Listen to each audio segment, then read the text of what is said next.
In a galaxy far, far away, there exists a group of fierce and fabulous women who are on a mission to explore the depths of pop culture. They are the Galactic Gals, and they are here to take you on a journey through the cosmos of entertainment. From the latest TV shows and movies to a trip down the Milky Way of nostalgia, they will delve into the worlds of fantasy and imagination, bringing you insights and analysis that are out of this world. So buckle up, cosmonauts, and get ready to blast off with the Galactic Gals Pop Culture Podcast.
Hello, everybody, and welcome to the second episode of the season.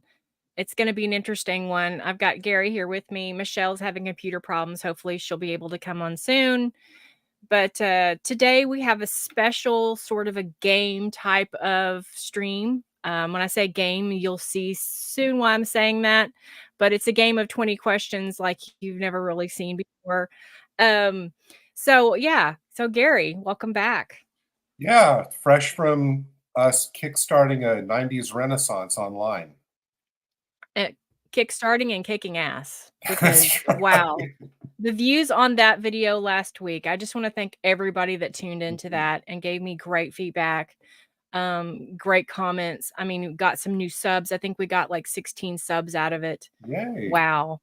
I don't know what is going on. I just know that the 90s are hot right now, and I'm definitely going to take advantage of that. And there will be a part 2. Yes, soon, very soon. So we talk about the art today. I mean, can we talk about the art today? Yeah. I like this art because it really does remind me of a board game. Like it really wants me. I want to create a Galactic Gals board game for whatever reason, because it reminds me of a cover of an 80s board game that somebody would buy, and you would, I don't know, kind of like Candyland with Galactic Gals. I love it. I actually think I really do like the art. It does really remind me of when I first saw this games.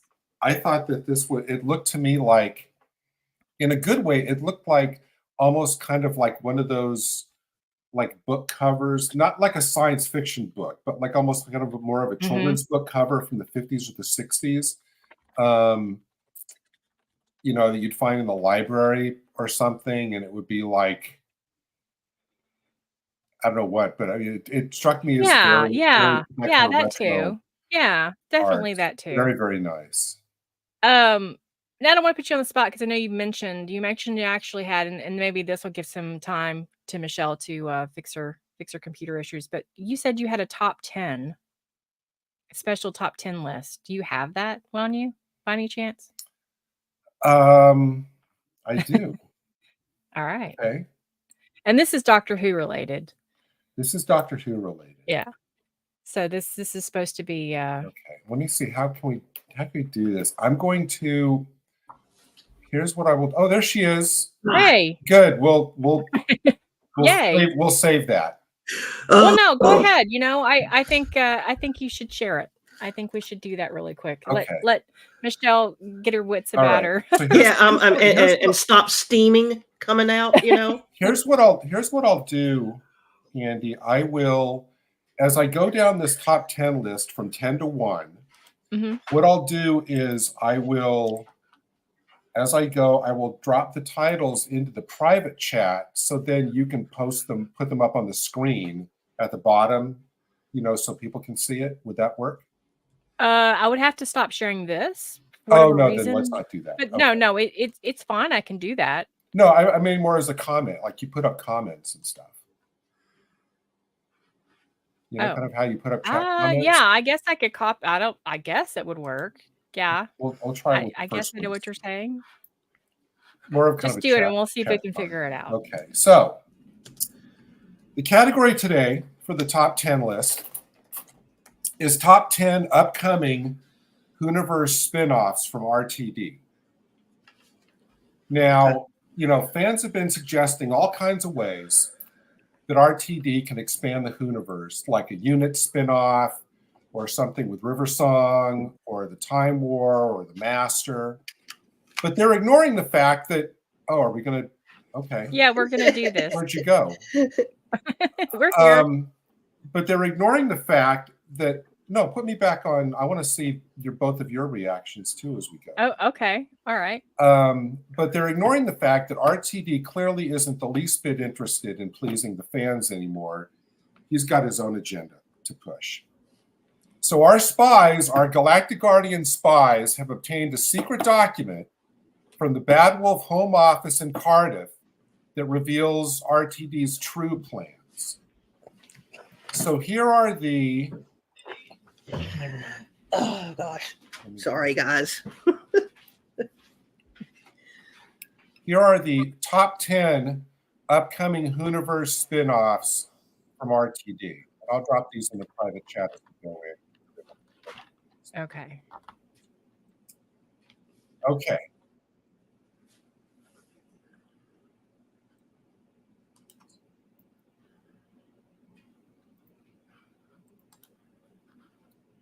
Number 10, Martha Jones, agent of DEI. Martha Jones is recruited by the DEI, which is the Department of Extraterrestrial Inclusion, to assign correct pronouns to every invading alien and to make sure that ETs of all races, genders, and sexualities get a fair shot at conquering the planet. Sounds like a winner. Like a winner. I think all these are very watchable. Number 9, Am I Gay? This is a game show that's hosted by Bill Potts, where contestants can win big cash prizes if they can decipher clues and correctly guess whether Bill is, in fact, gay.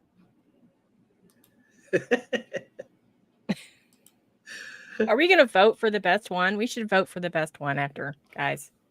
That might be an impossible choice. Oh, boy. Number 8, Planks for Nothing. This is a workplace comedy. This is a workplace comedy focusing on the Doctor's former lovesick companion, Yaz, who leaves the police force to manage her family's lumber yard in Sheffield, where all the customers keep wanting to buy her. That's my favorite so far. It's a lumber yard. See, get it? Yeah, right. Better than that new show that she'll be doing, apparently, that we were talking about earlier. Okay, number 7. Oh, It's Raining Cybermen. This is a drama about a group of stunning and brave cyber women who lead a revolution on Telos to overthrow the mechanical patriarchy of the Cybermen. Could be very good. That's very effects heavy. I changed my vote. I like that one. Okay. Number 6 in the top 10 upcoming universe spinoffs from RTD. Indoctrinated. Now, this one is a big 12-part miniseries that's actually written by Russell T. Davies himself. So, do you want to know what the plot of this one is? Go ahead. Here's what the plot of this one is. When concerned parents around the universe begin to protest what their children are being exposed to in school, 6,000 bi-generated doctors team up to stop them. Clearly, I think that's going to get crowded. Obviously written by RTD. He's taking full advantage of this one. Now, this one I think might be good for a few laughs. This one's called Leave It to Chibber. This is a sitcom starring Chris Chibnall as a hack TV writer who has to move back to his parents' basement when his latest project bombs. And presumably laughs ensue. Now, I don't know whether this one's a sitcom or a documentary. It could be both. We'll have to wait and see how that works out. Oh, gosh. Do you have a top? Have you picked your top one yet? See, there's so many to choose from. That's making it There's really just hard. so many. All right, number 4.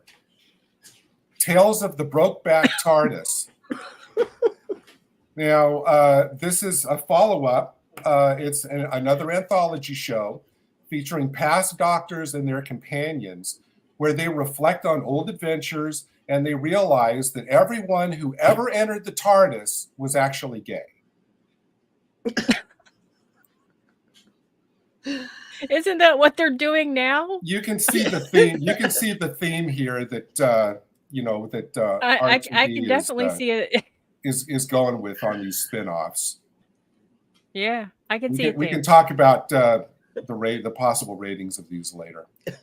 All right, let's see. Number 3 in the list of top 10 upcoming spin-offs. Hot Who History. Now, this one is an educational series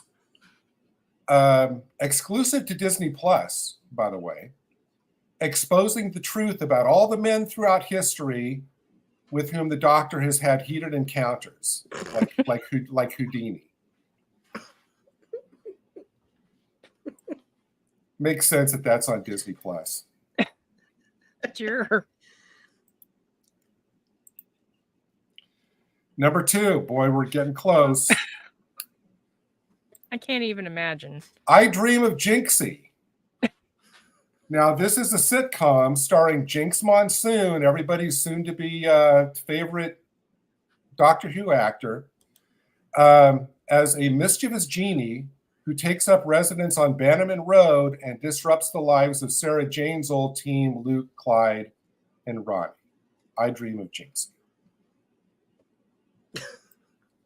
I can't imagine what number 1 is going to be, honestly. Now, this one's actually kind of odd because this one is actually RTD, it seems, in a concession to viewers who are just already completely sick of his idiocy. It sounds like this one came up with a show to kind of calm those people down and let them know that, he's not as off the rails as we might suspect. So the number 1 upcoming Whoniverse spinoff from RTD, Clara Oswald's all-girl Friday night binary pajama party. Now, I'll let you put the name up so that everyone can appreciate the name. So this one, every week, Clara and her gorgeous friends have a stimulating discussion of current events, followed by pillow fights, water gun battles, and towel fashion shows. I know personally I'll be tuning into that one every week, and I'm sure the rabbi will as well. So there you go. The top 10 upcoming Hooniverse spinoffs from RTD. Look for them in your local Radio Times listings. So chat. What is your favorite of the top 10 spinoff series that's RTD's is supposedly creating for us? What do you guys think of that? Which ones? So give it some thought, because we've got some questions ahead of us. So give it some thought, and by the end of the stream, I'll ask again, and we'll talk to the chat and find out which one was our favorite. There you go. And what about your both of your immediate choices? Do you like leaning the Brokeback TARDIS one, or the Leave It to Chibber? I actually like the Leave It to Chibber. I think that really kind of sums up, the whole thing. But I do like It's Raining Cybermen. I think that's a great one too. I don't know what Michelle thinks. I like It's Raining Cybermen because all I can picture is the birdcage and Robin Williams. Yeah. Yeah, it'd be a little bit something like that, just less entertaining. Yeah, how about the game show? How about the Bill Potts game show? Am I gay? Yeah, that's good. That's always That's always That's always fun. So there's like a good mix. It seems like RTD is trying to mix it up with some sitcoms, with some game shows, with some documentaries. That's what it sounds like to me. But so you guys got a lot on your plates today. Vote for the top 10, and also help answer these questions that I'm fixing to bring serve to everybody. And I want the chat involved.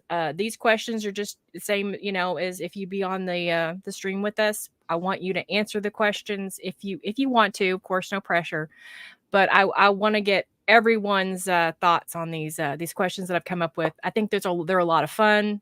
I'm hoping you guys enjoy it. I enjoy putting it together, honestly. And anyway. So let's get started with it. Let's get started with our first question, which is a fairly easy question. They get a little harder as it goes on, like they're a little more intricate, and they're not questions that have an answer really. It's just what you come up with. Well, I have one question before we start. Is this going to be graded on a curve?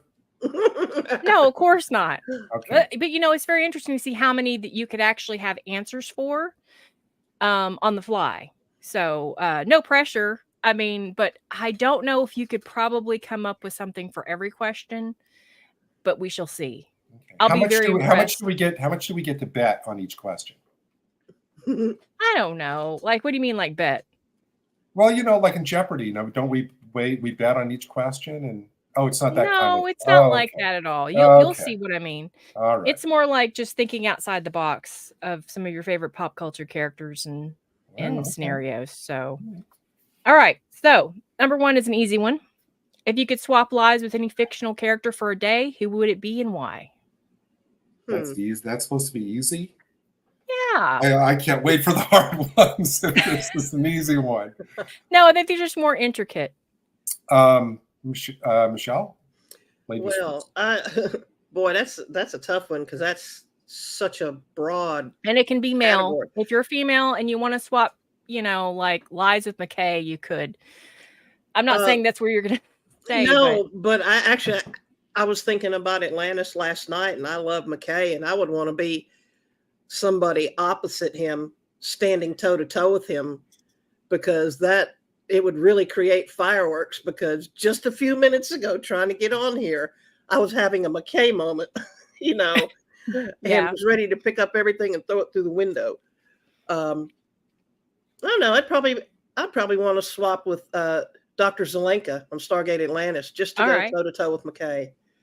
Okay, you think that would be fun, like going against, because I know McKay is very snarky, and you'd like that. You'd like that kind of dynamic. Yeah, because I can be bitchy right back. So yeah, definitely, and I'm not afraid to fight. So I would love it. I didn't see you picking Dr. Zelenka, but that's cool. I thought, okay, she's going to pick McKay. When I asked this question, she's gonna pick McKay because McKay is like, the smartest person in the room. He seems to have it together sometimes. A lot of times he doesn't, but Right. he seems more relatable in some degree. Mm-hmm. I didn't see that. That's awesome though. All right. What about you? Good answer. Good answer. What Oh, about you? I'm gonna. You know what? I'm gonna save my answer. I'm gonna let Gary go, and then I'm gonna ask the chat, and then I'll James give my Bond. answer. Okay, and why? Well, I know the women, but in the car. And I would say, you know what? I would say the Roger Moore James Bond, because you spend your day saving the world and kind of like going up in a rocket to space stations and fighting villains on space stations and all of that, and cracking bad puns, which I love to do. So that's why I picked the Roger Moore Bond. And then, of course, the ladies. So I think it's like a win-win-win. Good answer, but I was wrong. I mean, like I imagine if you pick Bond, what I would imagine was you're going to pick Sean Connery, right? Well, but see, Sean Connery is. I personally, my personality syncs up more with the Roger Moore than. I couldn't have this kind of dry, almost, misogynistic things at times that Sean Connery had, and although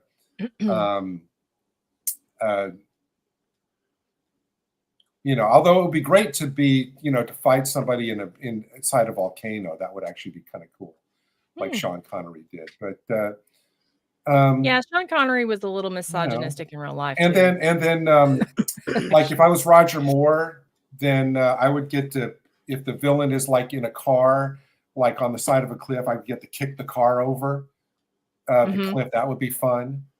So there's like a lot of fun things like that. Cool.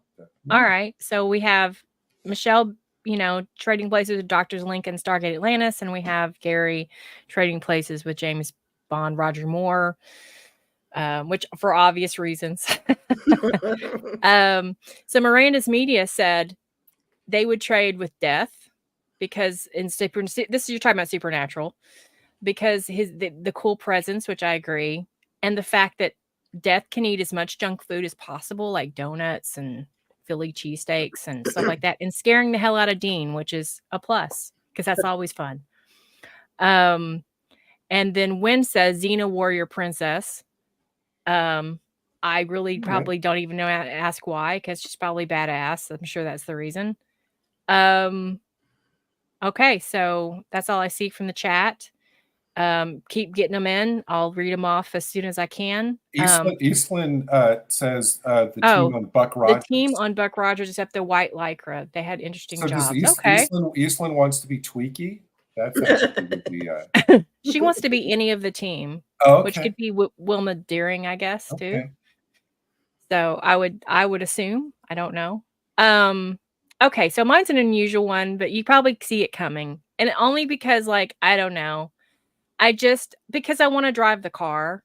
It's Dean Winchester. I want to be him for a day to see, like, what that would be like killing evil shit and basically driving a cool car. And, basically I feel like I'm the female version of Dean Winchester anyway. I like good music.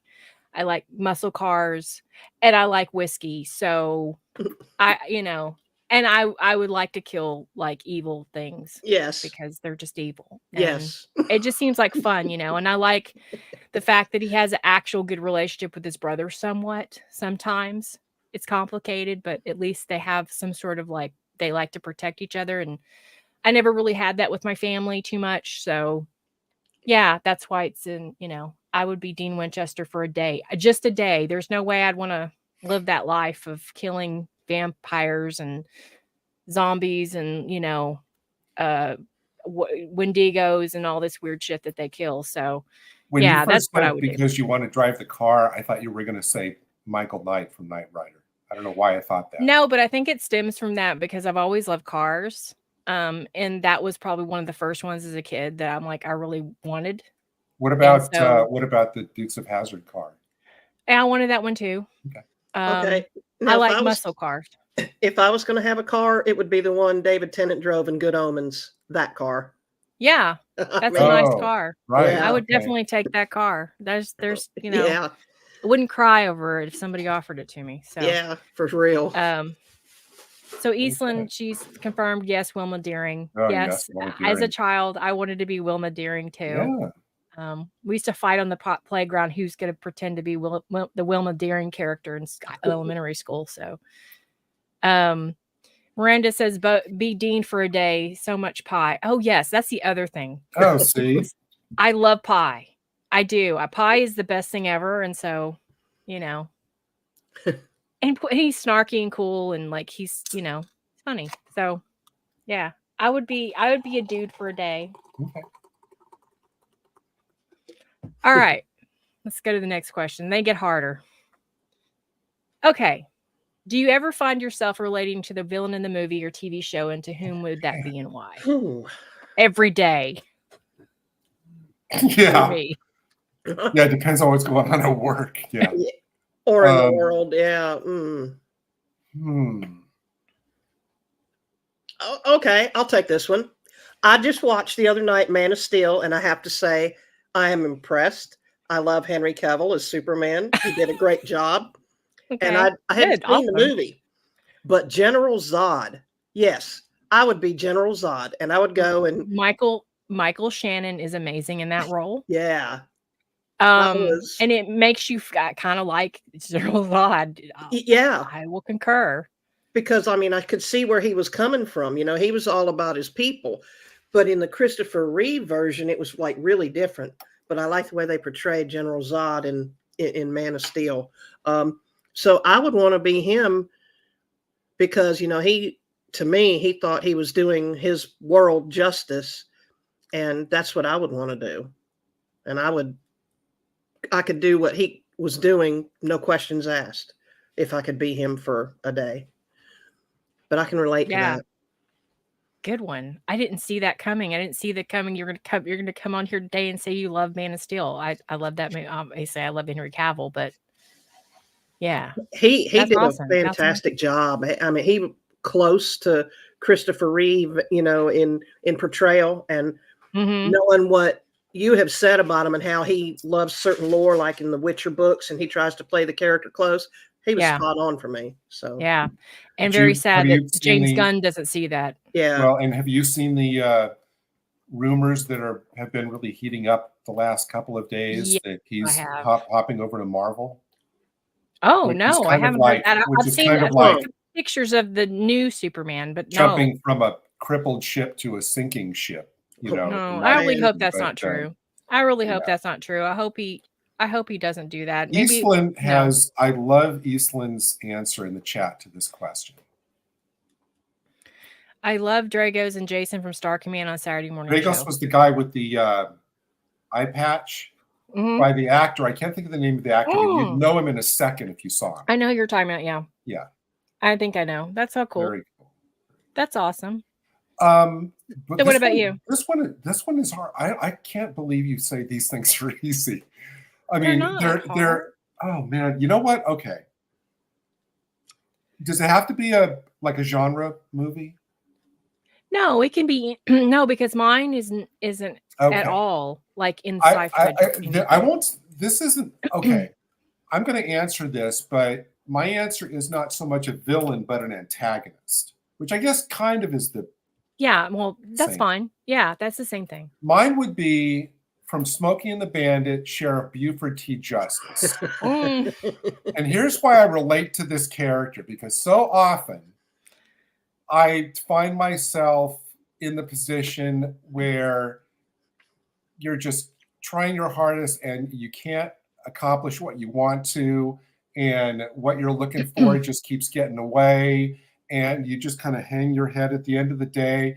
But at the end of the day, even though you're in a car that's falling apart, you say, I'm not giving up, and you keep going. So that's why I relate to Sheriff Buford T. Justice.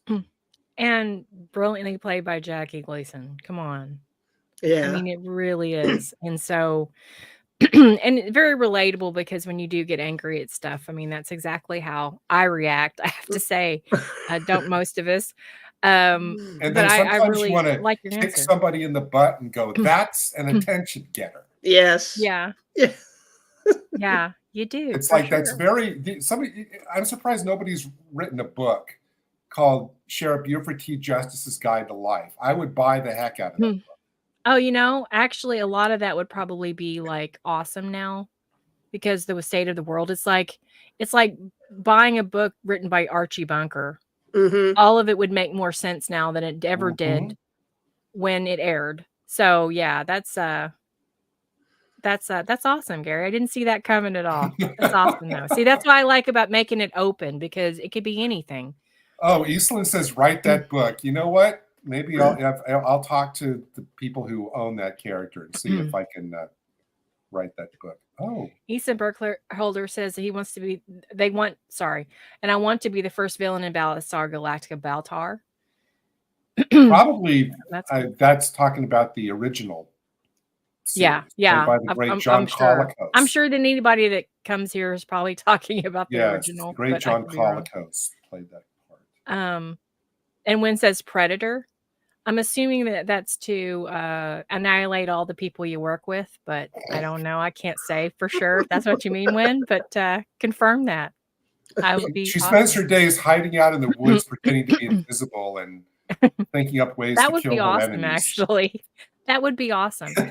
Mine is a little unusual because this character started out very much like an anti-hero, but quickly became the villain by the series end, and that would be Walter White from Breaking Bad. because here's a guy that starts out very meek, right? He gets cancer. He's put up with a lot of shit. It's kind of like falling down with meth. But by probably close to the 3rd or 4th season, I haven't seen it in a while, so I don't know. He's telling people to say his name, and that is effing badass, man. Come on. That's who, because when you put up with all kinds of shit in your life and you've gone through all this shit and you've got a bitchy wife, Walter White, man, that guy. And he went out in a blaze of glory, played brilliantly by Bryan Cranston. I highly recommend the show. It is from start to finish, it's a brilliantly acted and written TV series that feels like a movie that is amazing.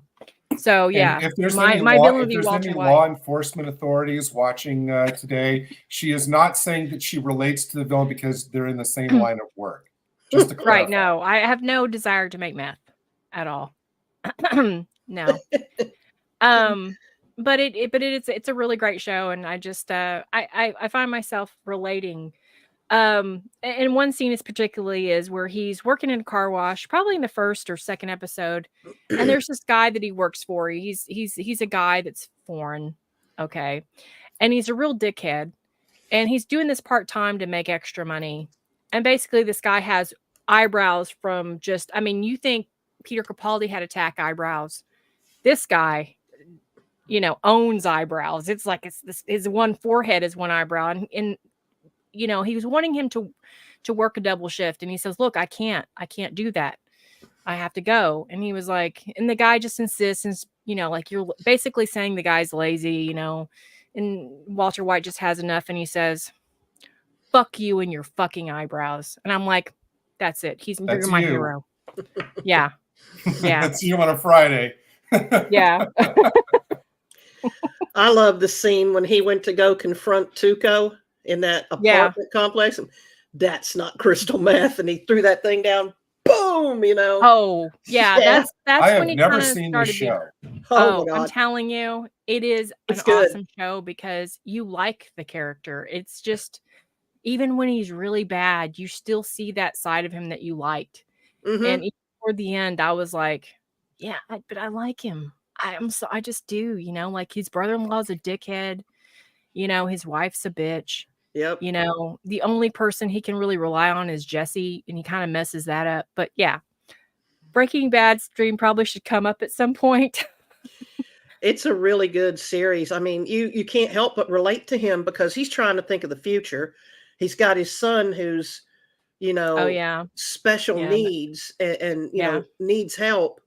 And he's got, nobody's looking out for him, and he's doing what he has to do to take care of his family. So hell yes, I do that. I Yeah. mean, I think that's Yeah. why Vince Gilligan created the show. Yeah. Yeah. This I mean, and this I've never seen question- a series where every episode was just excellent. Yeah. This Yeah. question is why Andy created all these questions. She wanted to give herself an excuse to talk about why she identifies with Walter White. So. Yeah, probably. And Dean Winchester. It could be worse, It could be somebody lame. Absolutely, it could be worse. All right. So anybody else in the chat? I don't see anything else. If I missed you, I apologize. I'm trying to We have some new people in the chat, so welcome. Yeah, everybody. yes. Give hello, us your hello, answers PM to these fans. questions. Yes, please, if you want to participate, by all means, put your answers and we will talk about them and post them. So, number 3, and this might be, why is this hard? These are hard. Oh my God. This is kind of like trying to decide like your top 5 of anything in 30 seconds. It's hard. It's good. It's good. Okay. I don't mean it's bad hard. It's good hard because it's like, wow. All right. If you could resurrect any canceled TV show, which one would it be? Firefly, hands down. Firefly. I knew somebody was going to say that. When I did that one, I knew. Well, because they left so much untouched in it, and there's so much potential. And I've been watching it a lot because that's a show that really fits my family's lifestyle because we have to fight for everything we get. Hence all, like technical difficulties and everything. And it's like, damn it, and it's like you got to go do crime just to get stuff that you need to survive. And if you look at the world today, that's exactly what people are doing, and that's just life. That's how it is. I think everybody can relate to that. Yeah, it's you against the verse, and you got the government always breathing down your neck, and you got, the brown coats that are fighting back against that, and they should. So I would definitely bring back Firefly. Oh, that's awesome. I figured somebody was going to mention that one. That's what I was thinking of when I actually posted that. I have to ask kind of a clarifying question to this. Do you mean that not like reviving it now with the actors like as old as they are now, meaning like if we could have added an extra however many seasons to the original? I mean, that would be fun. Yeah. I would. Yeah, because we don't want to resurrect it with a new cast because it would be woke. We don't do woke shit here. Right. Yeah. No. They should have had more than the one season. It should have went on for maybe 3 to 5 and then summed it up with the movie like they did. But there's so much that that was left untouched. So I would not want to see new characters replace the old characters. No. Sacrilege. Okay. Oh, there's already some good. I already see there's some good responses in the chat. Yeah. Eastlandberg kind of said Logan's Run. I'm a big fan of that show too. Eastland, the 70s. And then also Eastland says Alien Nation. Yeah. You know what? I'm trying to think like what's like a great like unresolved show. You know what? I wouldn't want it to run like another 3 to 5 seasons. I would want one more really great season to wrap it up. That's The Incredible Hulk. Okay. Because I want to see them wrap it up with a good ending and have it all resolved for Bill Bixby. That's what I would pick. I would have one more season of The Incredible. I really don't have an answer to this question, to be honest with you. The only one I can think of just right off the top of my head, and you think I would have thought about this last night, would be Heroes, only because I was really like invested in that show, and I felt like they could have, maybe fixed it a little bit. The second season was just bad. Instead, they came out with this other, like this spin-off thing that was just terrible. And I kind of feel like they could have course corrected. I was enjoying the show, you know, even as bad as season 2 kind of got, I was still enjoying it to a certain degree. And I just felt like, oh, it's a jip, you know, it's like, this is it. This is how it's going to end. That's it. So, yeah, that'd probably be the only one I'd bring back just so they could course correct. I wouldn't bring it back now, but I would bring it back, you know, maybe 6 months or 7, you know, a little while after that they'd canceled it, and maybe hopefully they would have course corrected, but they probably wouldn't have done it. I'm surprised you didn't pick dark matter, because we don't even have a resolution. You know what? I didn't even think of that. Totally did not forget. And I just because completely You like can that change your answer or add to it. Well, dark matter too. How about yeah, that? I mean, Yeah, because that's the other one. you know, I really want to see the corporation, you know, have it stuck to them, you know, and we don't get to see that. But yeah, both of them. I'd like to see that, because they just got interesting toward the end of it, and and then it was just like it ended. Oh, yeah, Wen has a great choice. Let's put that up. Where is it? Wen has? Yeah. Oh, class only joking. Oh, okay. All right. So I know that's not a serious they'd be one. making it just for you, Wen. Miranda had one too, so she did. Alien I Nation, wanted though, Firefly, got a good ending, but with also those Terminator, Sarah Okay. Connor Chronicles. So much left to see. Okay. Yeah, those are good. Yeah, it's frustrating, especially, and it seems to happen to sci-fi shows more than most, that they just end on cliffhangers and they're forever unresolved. Yeah. Crime Traveler. And anything on sci-fi is going to get canceled. If it's on sci-fi, that's why, I mean, even if a show sounds interesting, if it's on the sci-fi or sci-fi or whatever you call it, it's like, no, because they'll cancel, or Netflix, because it's like, no, they'll cancel it after one season, and it'll I'm honestly surprised, even as the popularity of Stranger Things, that it didn't get canceled after this strike. I was really expecting that to happen. There would have been a revolution in the streets had they canceled. Well, I'm sure there was, but there's a lot of shows there was a revolution in the streets, and Expanse was one of them too. The Expanse was actually canceled, and then Prime picked it back up. Fox actually canceled it, and they. Although for Stranger Things, though, there was a promo picture this week that was released, and people are doing the deep dives into every element of the picture. What does that stand for? What does that mean? And people are now saying that there were some clues in this picture which make it seem like the final season is going to be a 3.5 to 4 year time jump to 1989. Which would be good. Which would be good, because you've got to account for these kids now all looking like in their 20s. The fact that they have to do that, I don't know. I just wish they would have not had the strike in a way, because it's just like that kind of messed things up. I mean, honestly, I don't even. I don't care to, like, what's the word? You know, prophesize or speculate or whatever. I mean, honestly, it's like, I just want it. Just give it to me. Yeah, Let me watch it. Let me make up my own mind. I just want to see it at this point, so I can. This was a good question, because I think all three of us probably could have come up with 5 answers to this question. Yeah, there's a lot of shows that were just, you know.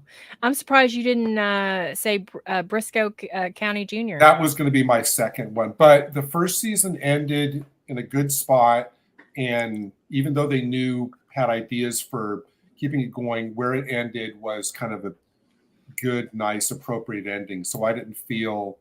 I always go for the great unresolved ones, because I like I'm a big fan of closure. So Darren says Crime Traveler, BBC 1997. I've never seen the show. It had an interesting premise and much potential. Yeah, they're always the ones you really like. Modern day detectives, but they could time travel all over the place. Oh, that sounds. It was in the 90s. It was basically everybody. It was the BBC all throughout the 1990s was basically saying, let's try to find the next Doctor Who. Until they came up with the bright idea. But then they would cancel stuff that people liked. So, okay. If you could have dinner with any favorite actor, musician, or writer, what topics would you discuss? This is a hard one. Andy, you know what I'm going to pick for this. You know what I'm going to pick for this. You know who. Yeah, Gary's going to pick Jenna. Oh, no. Oh, No? no. Well, no, No? that would be 2 hours of me going, yeah, no. Oh, man. Do you want me to go first? Yeah, you go first. Jeff Goldblum. Okay. I absolutely would. And I would discuss whatever topics he wanted. He could talk about bubblegum or shoes, and that would be fine with me. I would be actually, talking to him about jazz, because, he plays jazz. And just whatever, I'd ask him about dinosaur DNA or anything like that. And, come up with a million things to talk to him about. Absolutely. That's a tough one because there's so many of them I would love to sit down and talk with. Gosh. I think I'm going to go with David Hewlett. Okay. Because everybody knows I'd love to sit down with Peter for sure. Right. But David Hewlett, because he does a lot for kids with STEAM programs and everything. And he's real tech savvy. He really is a nerd in real life.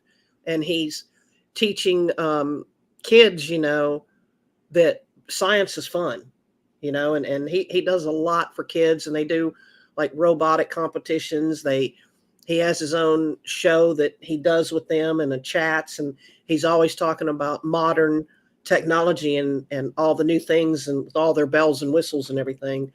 And I'd, like to pick his brain and how did he get into all that, So I think it'd be really cool. That's cool.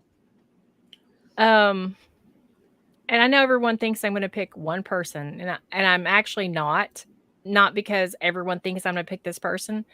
Mine would probably be Edgar Allan Poe, because I am fascinated with the 1800s, especially right now. Like I'm fascinated with that type of life and how they lived and what it was like back then. And just Edgar Allan Poe is like one of the great American authors I consider of our time.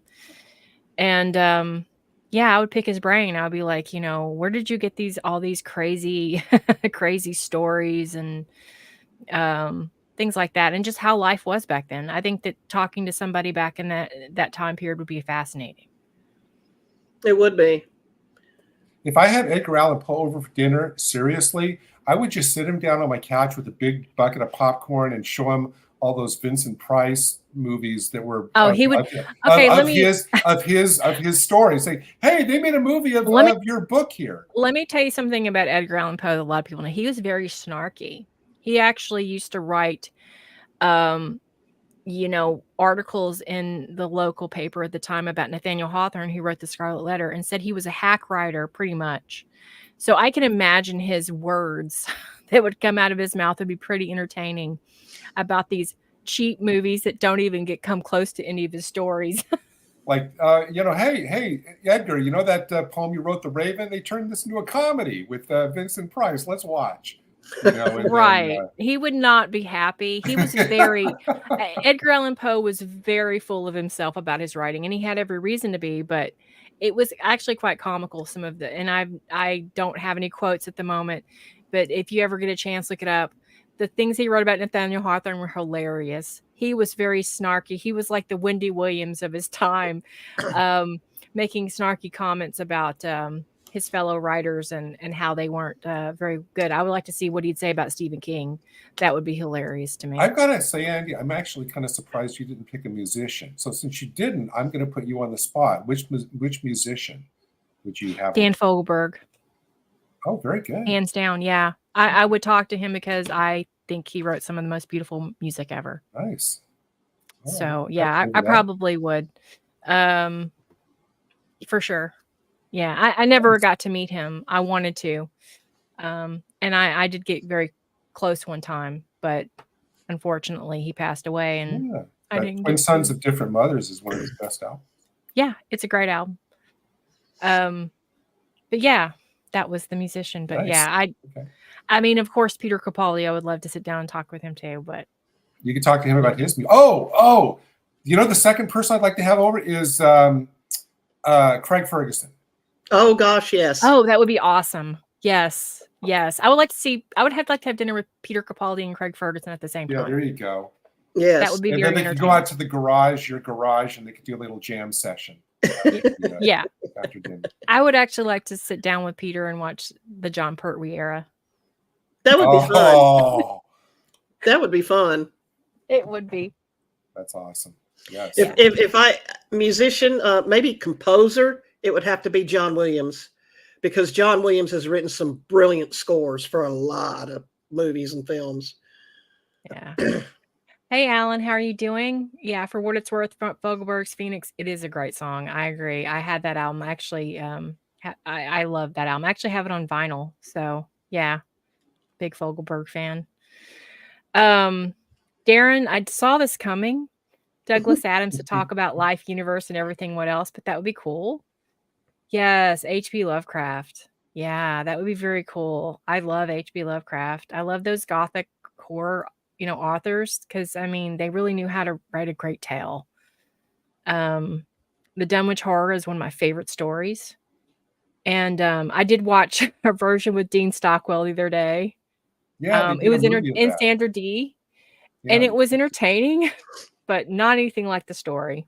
So they couldn't put Lovecraft on the screen in the 60s and have it be similar to what it really was.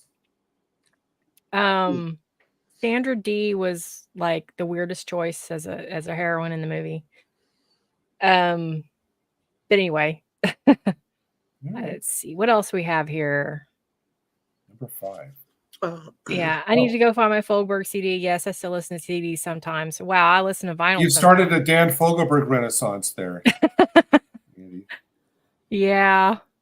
Real life actor Dirk Benedict, level-headed and smart, from the A-Team. Come on. He played from Face. Battlestar Galactic is what you meant to say. Okay, I remember him more in A-Team. I know I watched the other one, but for whatever reason, I think of A-Team. The other one. His name.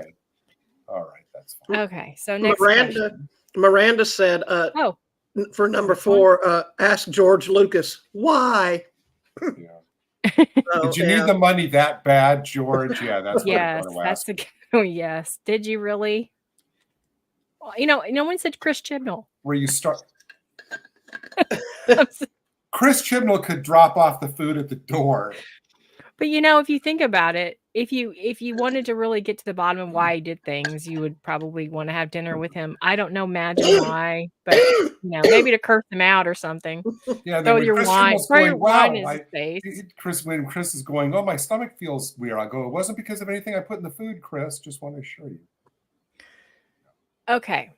Oh. So this might. Yeah, it's getting weird in here now. What's the weirdest piece of pop culture merchandise you own?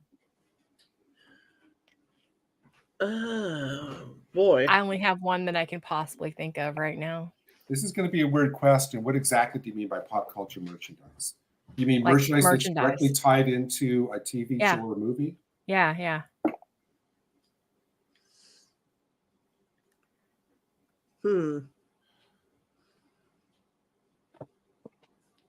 That's a toughie. Golly. I only have one that I could possibly think is a little weird. And it's not really like weird.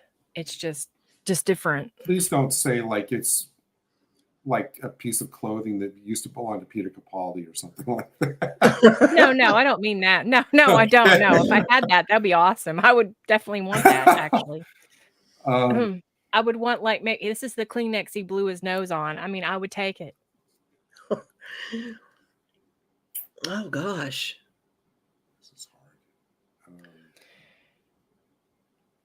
And if you have it near you, you can show it.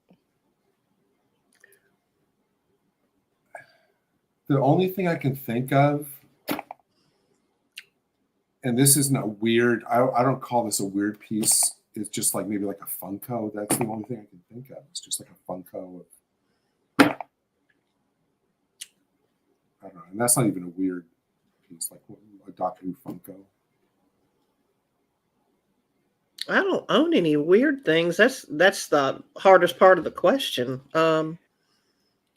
Golly. I mean, this is a little weird. Yeah. This is Penguin the with red weirdest thing eyes. I have. Yeah, this is the weirdest thing that I actually own. Or maybe the Pez dispensers that I have, the Funko Pops, the Doctor Who ones. Oh, okay. I had those too. Oh, wait a minute. Oh, I didn't even see that. Oh, okay. So that's very Mr. Flibble. That's very good. That's the only. This is the weirdest thing I have. You need to put yourself on full screen for that one. Oh, I don't really, but show everybody I will, I Mr. guess. Flibble. That's awesome. That's absolutely awesome. I need the pigtails though. It doesn't quite, I need the whole outfit. I really do. But yeah, I got that like not this Christmas, but last Christmas from Jason. I did see at the store the other day, and I don't know how old this cereal is. Every so often they have these weird cereals that tie into movies. The store across the street still has like Guardians of the Galaxy cereal. I'm going, this movie was out a year ago. Why do they still have the cereal out for a movie that was out a year ago? If I'd have known you were going to ask this question, I would have bought it. And well, okay. So what would people think that you had that's a little different or unique? I'll put it to you that way, make it a little easy. I'm Michelle. I don't know what Michelle's going to say. I'm looking on my mantle in there and I'm trying to figure out. I mean, all I have are pop figures. I'll be right back. I know what I'm going to. I know what. Okay. I don't want to. This should be interesting. Picture off because I might never come back. So I'll be right back. So Michelle, you go. I understand those technical difficulties. Golly, I'm trying to rack my brain here.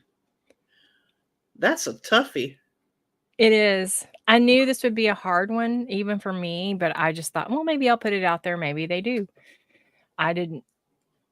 The only thing I have. I know that there's some questions that are a little hard to answer. The only thing I have, it would be that handwritten letter back from Peter that totally blew my mind, but it's not really weird. No, that's just, that's awesome. That's the thing.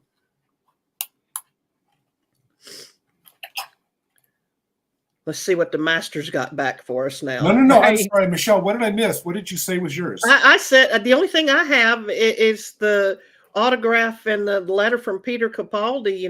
That. But that's not really. But it's not really weird. So I'm. That's just awesome. That is really awesome. Weird. Yeah. Was it like a love note? If it was a love note or whatever, that could qualify as. No, but he did quote in there. He been busy, and then in parentheses he put, "It's a long story," and it tied back into that episode, that Christmas episode where it's a long story, So I don't know. Golly, that's a good one, though. All three of us would love to have a Peter Capaldi. Oh yes, for sure. Oh, definitely. For all two of us. This needs batteries, but it's a Doctor Who clock with each. Okay, that is different. With each of the doctors around. Okay. In order. So that is unusual. I would say that's there you unusual. Go. That's better. There's no reflection there. Yeah, that's a cool clock. Yeah. And it doesn't have Jodie Whittaker, so that's even better. No. Miranda's Media says just mugs. So I have a lot of mugs too. I like collecting them. Me too. A lot of fun. I don't need any more mugs, but I tend to gravitate towards them, and I don't need them because I don't have room. But I keep trying to find new ones. Actually, I have something I'll show you. Hang on. All right. The days of the really fun, weird pop culture merchandise, I think, are over because now everything is so like test marketed and out there that just the fun strangeness is so, you know what I mean? It's been steamrolled by just normal stuff. Oh, that isn't. See, that's different. There you go. That's what I'm talking about. Kirsten, my son's girlfriend, made it. So yeah. Okay, that's awesome. There you go. There you go. Found something. All right. So here's another hard one. Oh my God.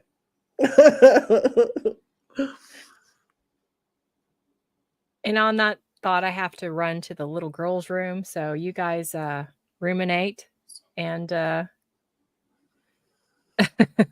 come goodness. up with stuff. So many songs fit that. Yeah. Oh boy. I don't know whether to go optimistic or bitter with my choice Right, here right. of song lyrics. It can go either way. I It's know. basically like depends on which day you ask me. Oh my word. What song lyrics would you choose as your life motto? Oh my word. Oh wow. Golly, that's it depends because my mood obviously fluctuates from day to day, and it just depends on whatever situation I'm in. I know when I'm mad what I listen to, and I listen to Five Finger Death Punch because I can blast it and headbang to it or whatever, and it helps calm me down. I don't know why, but it does.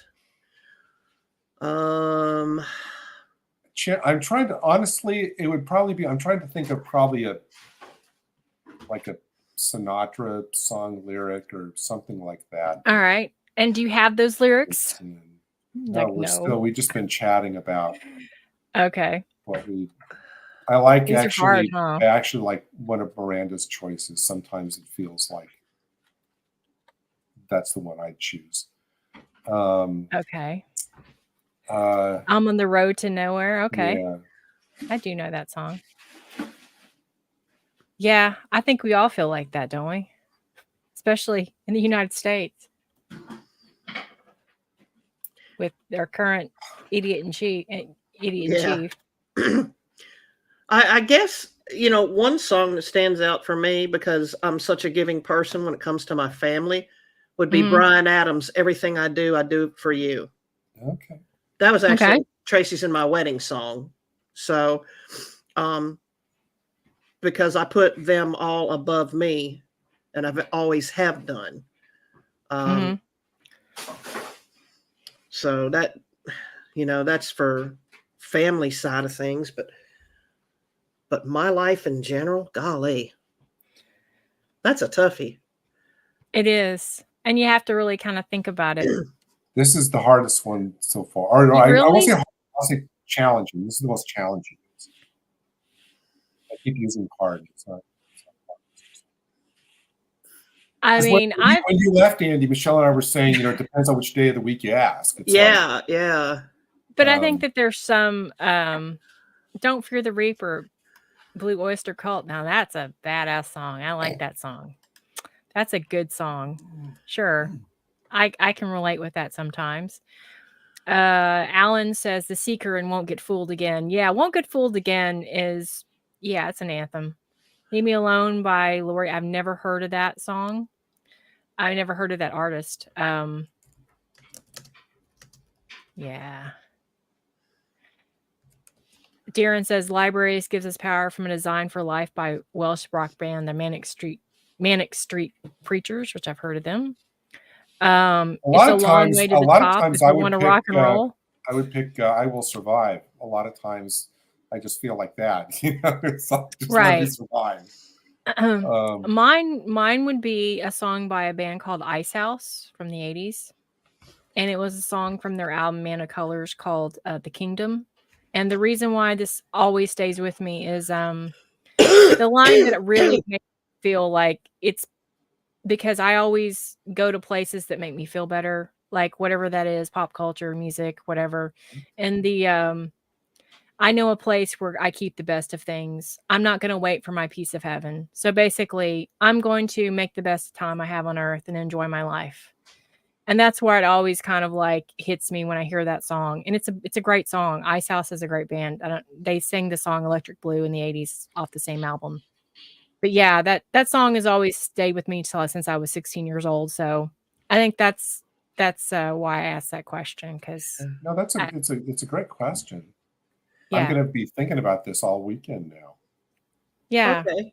Bonnie Tyler, Total Eclipse of the Heart. Holding Out for a Hero. Oh, there you go. That's Yeah. Where have all the Yeah. good men gone, and where are all the gods? From Footloose.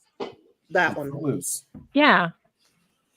Great So, soundtrack. Yeah, a lot of people thought it would be like AC/DC's Back in Black for me, but it just depended on the day, I guess. Mine would be, Yeah. I think you were gone, Andy, and I said it would probably be, I'd have to think about it, but it would probably be some like Frank Sinatra lyric or something like that.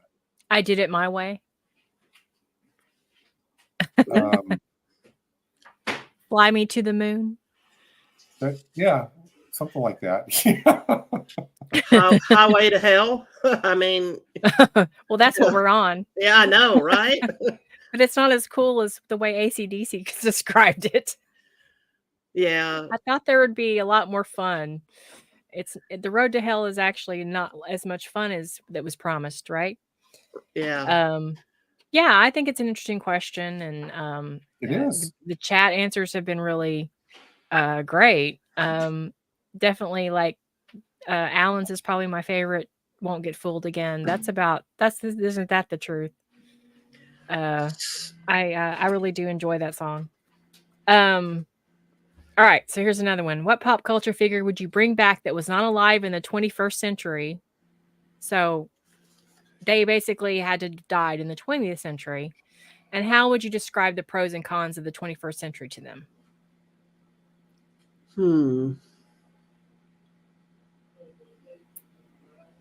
Man. When I tell you they get harder, I wasn't lying.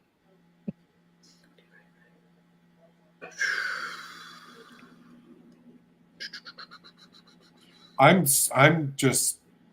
stuck on trying to figure out what a pro of the 21st century would be.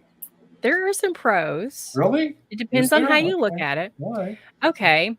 So let's say, and I'm not saying this should be your choice, and this is not my choice, but let's say you brought back, and I would say Van Gogh was a pop culture figure that definitely wasn't alive in the 21st century or the 20th century. If you brought him back and said, here's this cool tablet that you can draw on that we've created, we're going to make your life much easier. And here is some like Prozac so you can take so you'll feel better, or another and here's some therapy that you need. That's the pros, but you're going to need extra therapy because once you figure out who's the president of the United States, you're going to need it. They would be like, I've seen enough, send me back. Yeah. But that would be an example. And it can be an artist, it can be a writer. It doesn't have to be like a sci-fi, actor. It can be, anyone that would be considered a pop culture figure that's become a pop culture figure because of the media, which Van Gogh would be considered. Oh, because pop culture, I figured that to me is no, more because TV if you think movies. about it, Edgar Allan Poe is kind of a pop culture figure because of the media that's portrayed him, things like that. So H.P. Lovecraft, it could be an author. Ayn Rand, you could bring her back and she'd be throwing up all over herself. Just saying. Would I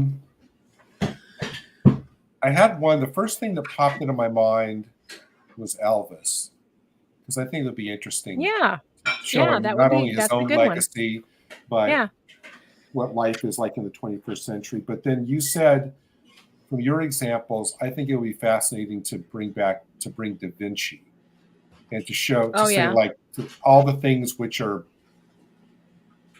almost directly descended from his original creations and designs and inventions. That would be a lot of fun. So those would be my two. I would probably want to bring back Tesla. Yeah. Nikola Tesla. So that he no. Nikola Tesla, so that he can see what, the some advancements that we have. I think there's a lot that's being suppressed and hidden from us.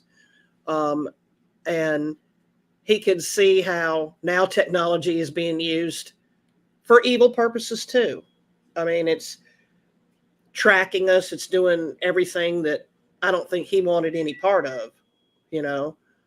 But I would want to see the world through Tesla's eyes. Would you want to sit him down on your couch and show him that Jodie Whittaker Tesla episode? I don't know how he would react to that. Oh yes. My God. I mean, geez. It's just, wow. Yeah. And I would probably want to talk with Salvador Dali and see what he could make of this mess we're in. Well, he had some crazy paintings for sure. Yeah, surrealism. I know. I mean, I would like to see what he could do with the world today in our century. You know, what kind of surrealism could he come up with? It would be very interesting. Yeah, that would be very, very cool. I would like to bring back John Lennon. John Lennon. Oh. Yeah, to see how far music has come. The pros and cons of it, the pros that, you know, all this technology that we can create actually music from AI now, actually. That sounds like music. It actually sounds like music and singers and showing that, and then the pros and cons of that. And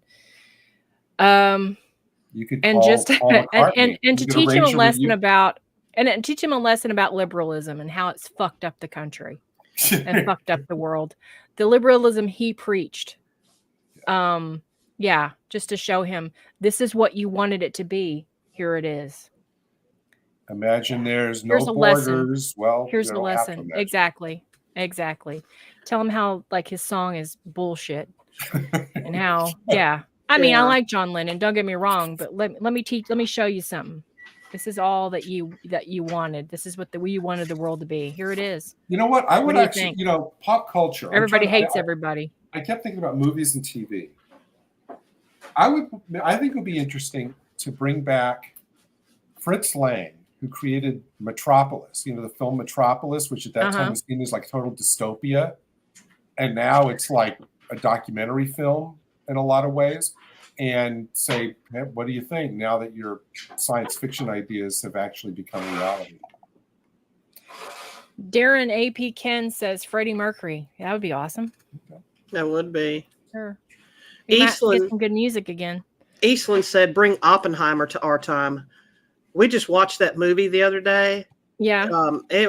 Pretty damn good movie. Yeah. Right. It's like I've heard mixed things. It's telling his story in flashbacks.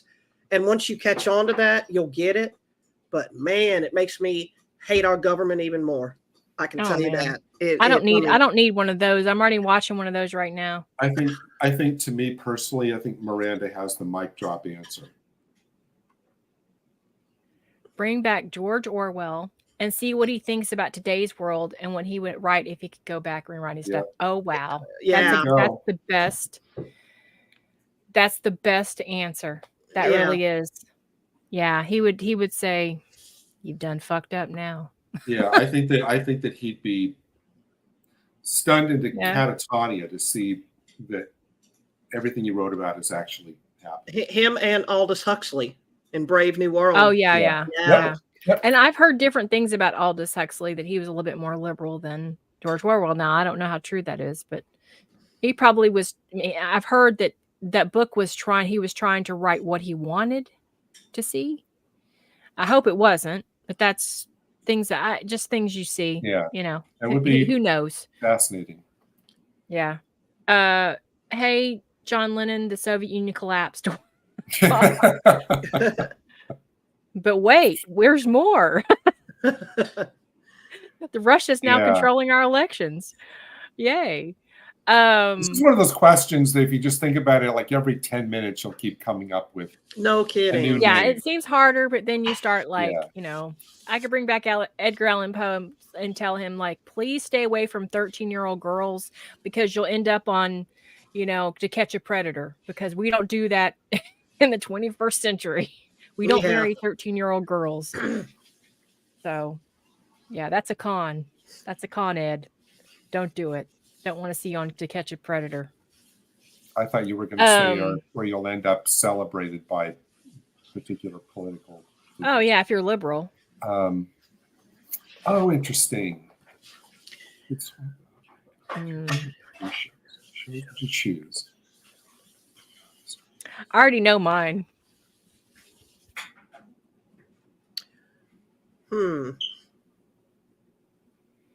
Wow. That's a toughie too.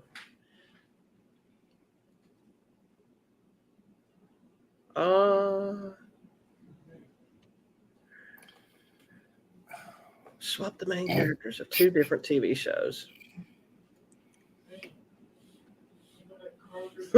Okay. All right. You got it? I think so, yes. All right. Go for it, Gary. No, I don't want to. I'm still working on mine. I'm still working. I would swap.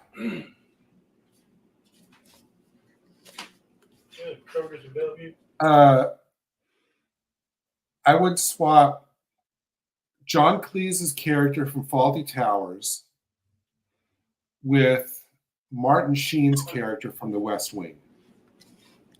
Oh, okay. I would have Basil Fawlty try to run the country. And then I would have Martin Sheen's president take on Manuel and all the characters from Fawlty Towers. And how would the storylines change? I think the West Wing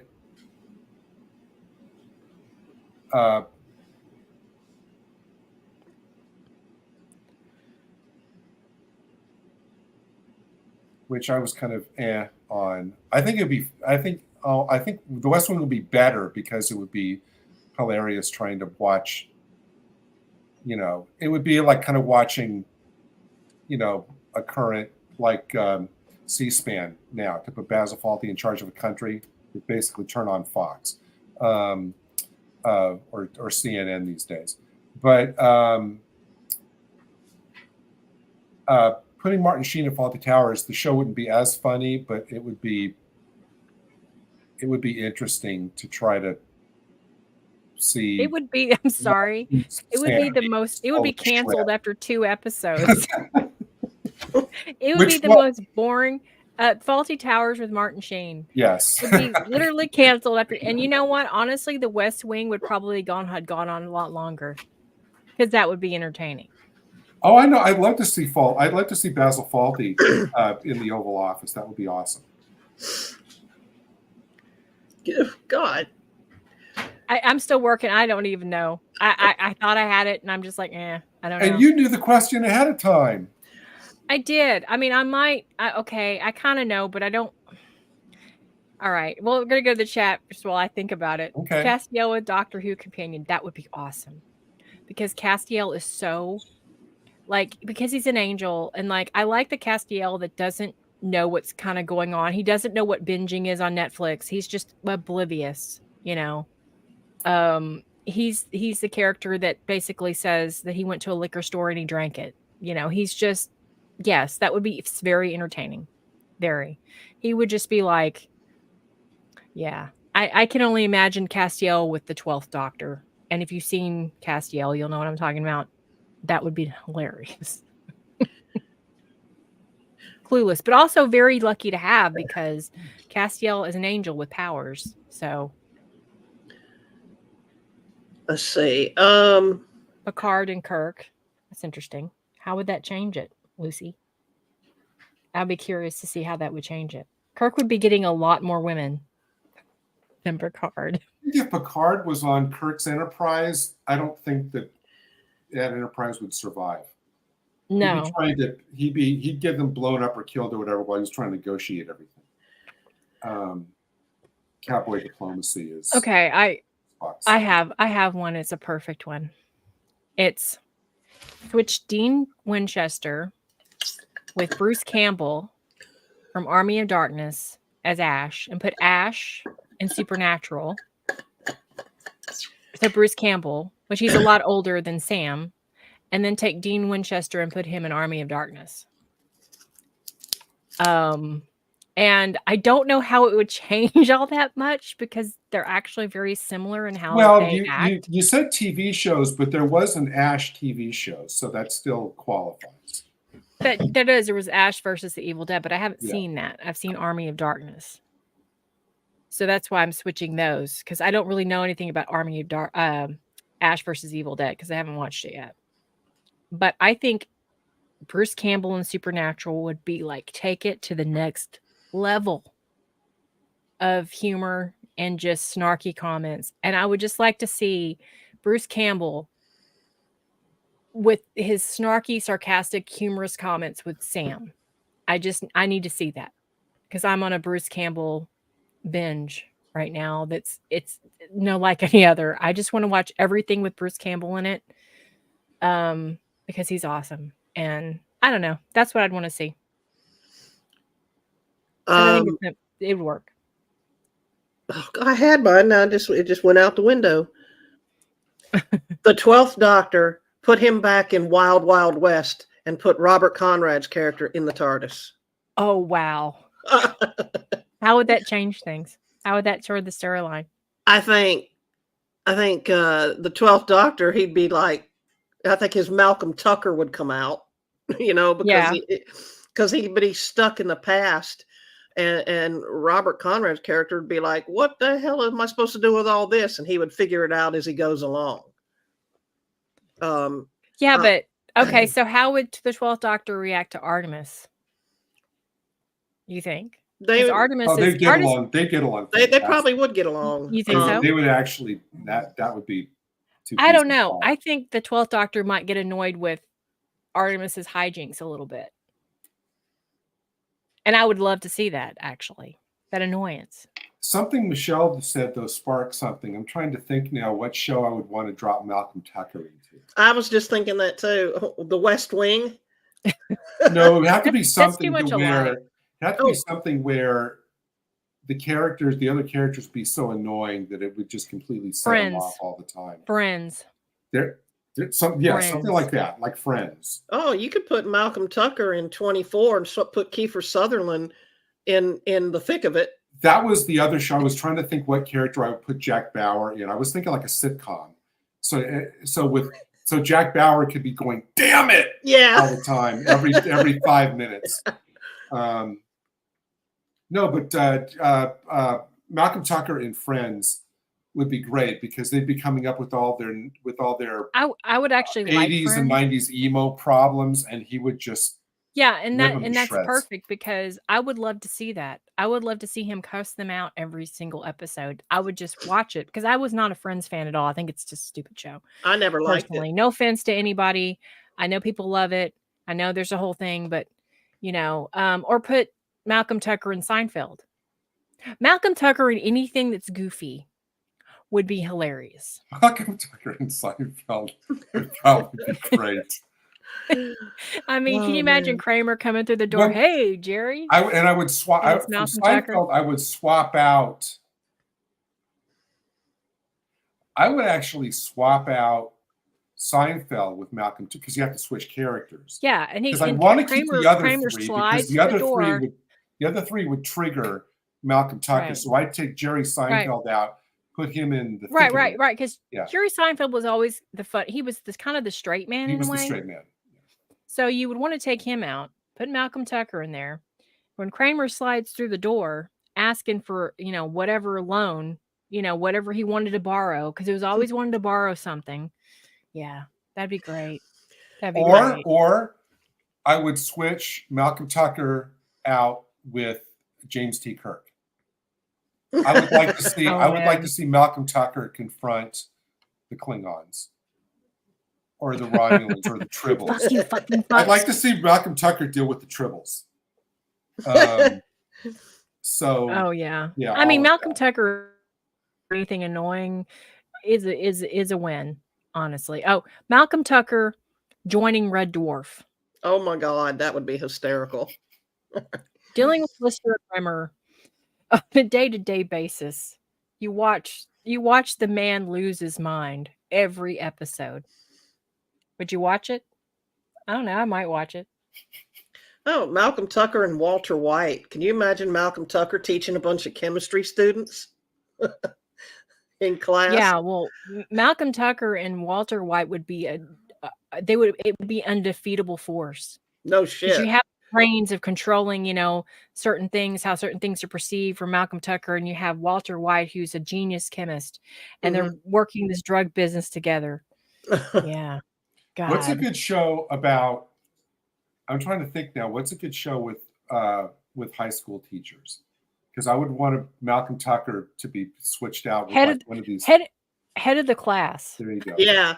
Or no, you know what? I would want to switch out Malcolm Tucker with one of the teachers in Fame. So he's always wondering why everybody's breaking out into song and dancing around. See, that's me. I would wonder that too, even though it's a show about kids dancing. Why are you breaking out in song and dancing, even though this is a dance school?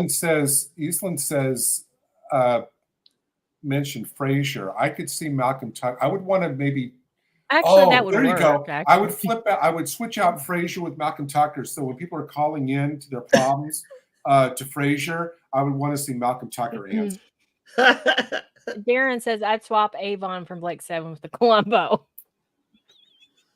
Yeah. Why does that strike me funny?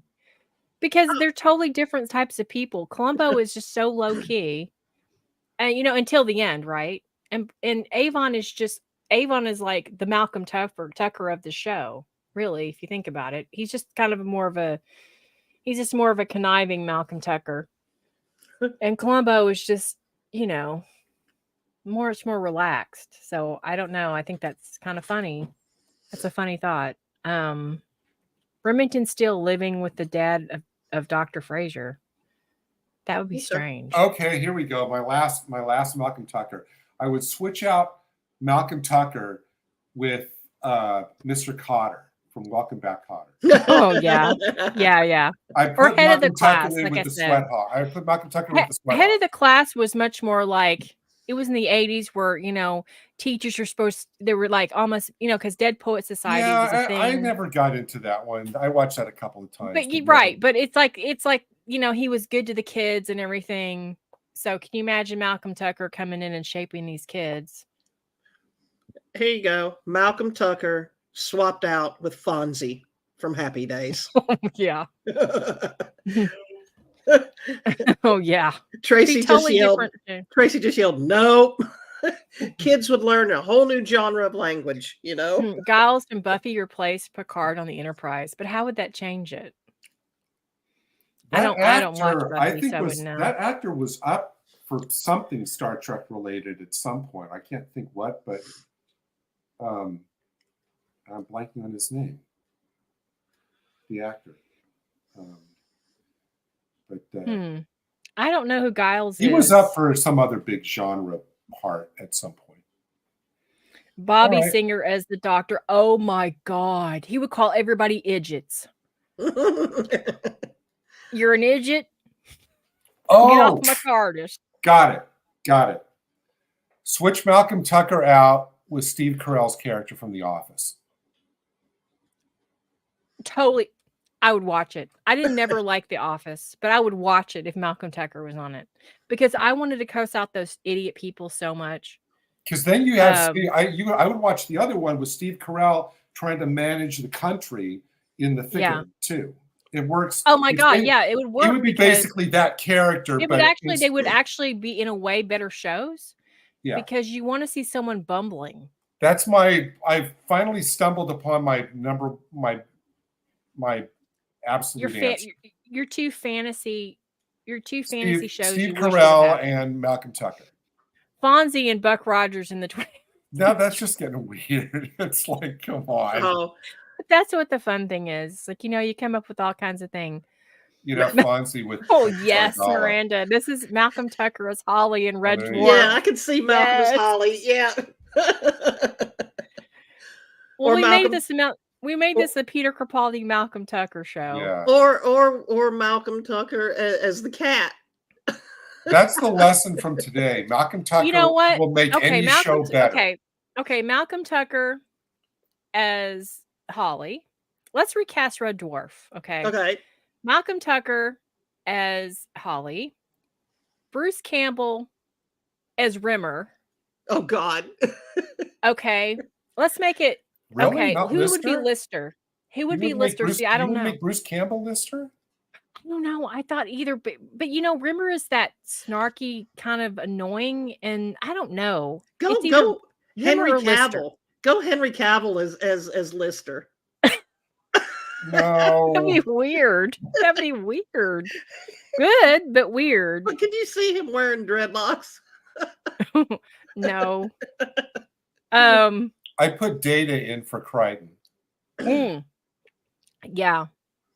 Data for Crichton. I don't know. So you think Bruce Campbell for Lister? No. Bruce Campbell is the cat. That's what I was originally going to say, but I thought, you know, maybe he's more Rimmer. But okay, Bruce Campbell's the cat. Okay, Lister. Who's Rimmer and Lister?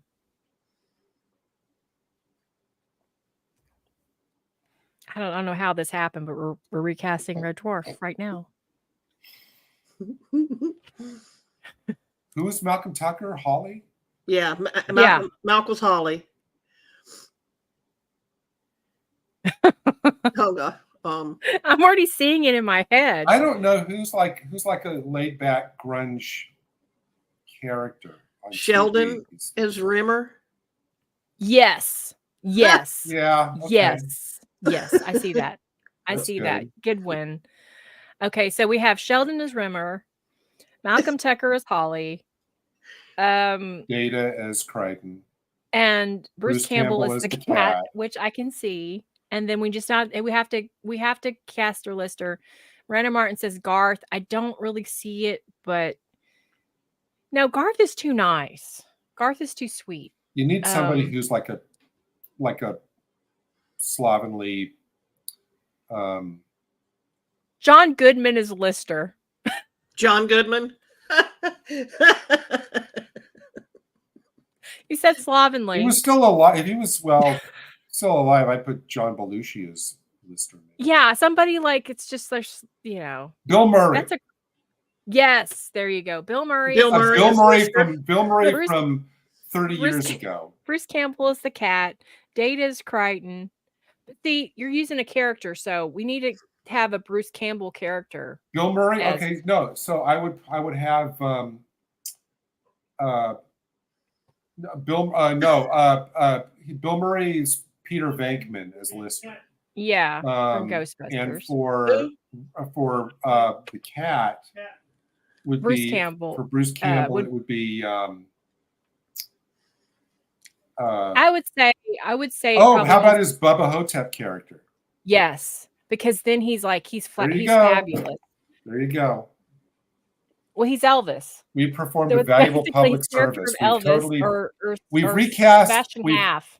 I think for the first time in history, we came up with a full recast for Red Dwarf that people would actually accept. Right, Sebastian Half as the cat, which is played by Bruce Campbell. Peter Venkman as Lister, played by Bill Murray. Mm-hmm. Malcolm Tucker, played by Peter Capaldi, as Holly. And what did we say Crichton was? It was Data. Brent Spiner. Played by Brent Spiner. Yeah. So we've recast Red Dwarf people. It's happening. It's gonna happen. No, I'm kidding. Would you watch that? I'd watch the heck out of that. Are you kidding? Yeah. Me? I think it would be good. Want to see? I think we did something here. You'd want to see Bruce Campbell as cat in the Elvis outfit. reverse world. Yeah, that'd be great. I mean, because he would have all the fabulous outfits and he'd have the hair because he's playing Elvis. Absolutely. Basically, Sebastian Half is. There you go. I don't see how anybody could argue with what we just came up with. And by the way, Bubba Hotep is still funny. I watched it the other day, and my God, Bruce Campbell can imitate Elvis better than anybody I've ever seen, like vocally. Bruce, if you're watching, come on the show. Yes, please. I would love for you to come on the show. I love you. Like literally, I watched the movie My Name is Bruce and laughed my butt off. I still love that movie. Those are two now that I've kind of obtained them. Oh my, and they're still I'll be funny. watching them. I love the way he acts. I love his physical. Like Bruce Campbell Yep. is just a treasure. When he goes, it's going to be a sad day. My favorite is him and Burn Notice as Sam Axe. I've not watched that yet. I love him in that. He's I great. actually grabbed the first season. I'm thinking of watching The Evil Dead today. I've never actually seen the actual Evil Dead. Okay, well, this was a good question. Anyway. Let's see what's next. All right, let's go on. It's not a Bruce Campbell stream, people. If you could attend a concert, if you can attend a concert featuring any deceased musician, who would it be, and what songs would you hope they perform?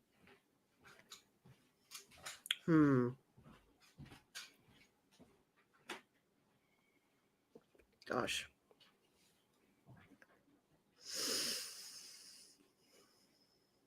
At first I was thinking like Mozart, but then I thought, no, he's a hack. What? Wait a minute. You just said Mozart, but you just said you just found out he's a hack. He's a hack. He's overrated. Okay, and you hear this from who? See, I like big band music because my mom played wartime music all the time in the house, so that's what I grew up listening to. So I would probably want to maybe go to a Glenn Miller concert. Maybe Artie Shaw, and I love that music. Yeah, that's we're all eclectic. Begin to house. Begin. Yeah, Artie Shaw. Yeah. I love that music. It's and back then, while everybody was off fighting in the war, and people had to have some form of entertainment, so dancing became the thing. But it would be big band. My only answer would be Sinatra. That'd be the yes. That would be my one and only answer. I don't know if you have any songs in particular, Michelle or Gary, that you'd want to hear. In the Mood by Glenn Miller live. All right. Okay. You, Gary? Frank Sinatra? Fly Me to the Moon, My Way. Anything the Rat Pack did together would be great. Yeah. Come Fly With Me. Okay, I'm going to take it to he can sing whatever he wanted to. He was iconic. Everybody knows when they hear that voice, they know who it is. That's why I want you to get to season 6 of Deep Space Nine, because they introduce James Darren as this ongoing role as the Sinatra-esque singer in the Hollow Lounge, and he becomes kind of a regular character. Yeah, eventually I will. I kind of go, whatever I'm in the mood for or whatever at the moment. I'm slowly getting through Stargate. I'm still not through Stargate season 1, so every once in a while I'll go back and I'll watch an episode or so here and there, but I'm not. It's hard for me to sit there and just binge like a whole season anymore. I got you. You haven't given your answer yet. Yeah, my answer is completely to the other side of things. I would, because I never got to see this person, and I think this singer has an incredible range. And that's Ronnie James Dio. I loved his voice. He started out as a singer that was not metal. He actually, when he was young, he sang a lot of doo-wop, things like that. But he actually ended up being a metal singer, and an incredible one at that. And I would love to see Ronnie James Dio. An incredible voice. What a voice. And it was sad that I did never get to see him. He passed away, and I believe in 2018, I believe. Could be wrong. But Rainbow in the Dark, it would be Last in Line, and Naked in the Rain. I never got to see him. He was an incredible singer. And I assume your number 2 would be the musician we were discussing earlier. Yeah, well, I saw him. I saw him about 8 times in my life. So I was very fortunate to be able to experience that. So that's why I want to, I'd want to like focus on somebody I'd never got to they passed away before. There's some eclectic comments in the chat amongst the people. Yeah. Queen, Fat Bottom Girls, Gordon Lightfoot, Race Among the Ruins. My dad really liked Gordon Lightfoot. Probably Johnny Cash. Just want to listen and feel the music, be a fly on the wall in the prison concert when he sang at San Quentin. Johnny Cash was just a cool dude. You know, he was just cool. If anything else, he was just cool. Lee Rawls, Lady Love. Lemmy from Motorhead, and he's have to place their classic Ace of Spades. Yeah, I know that one. Johnny Cash was so cool that he was even a killer on Columbo. Johnny Cash was just cool. Meatloaf, any song. 2 out of 3 ain't bad. Yeah. Also, there's a song that he has actually that's unknown. It's actually, and it makes me laugh because it's funny because he's singing about. It's called "Life Is a Lemon," and I want my money back. And it's funny that Meatloaf is singing about life is a lemon and I want my money back, and he's a rich dude. The lyrics. That's my life motto. But isn't that and that is true? Like I listen to that. I finally got the answer to the song that's my life. Yeah, it's motto. actually a really good song. It actually really is. It sounds like it wouldn't be, but I'm not big on Meatloaf, but I do like that one. It makes me laugh. The title, "Life is a Lemon and I want my money back." There you go. I found my life song. So Alan says he wants to listen to Spolberg and Lightfoot CDs.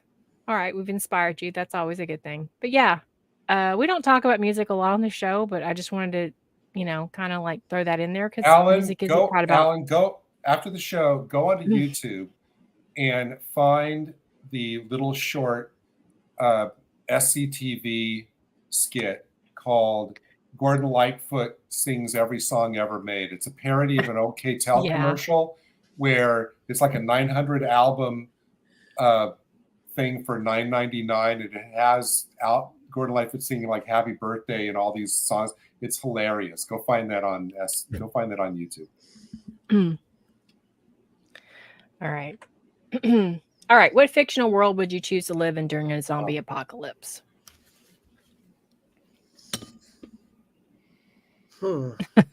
Quiet.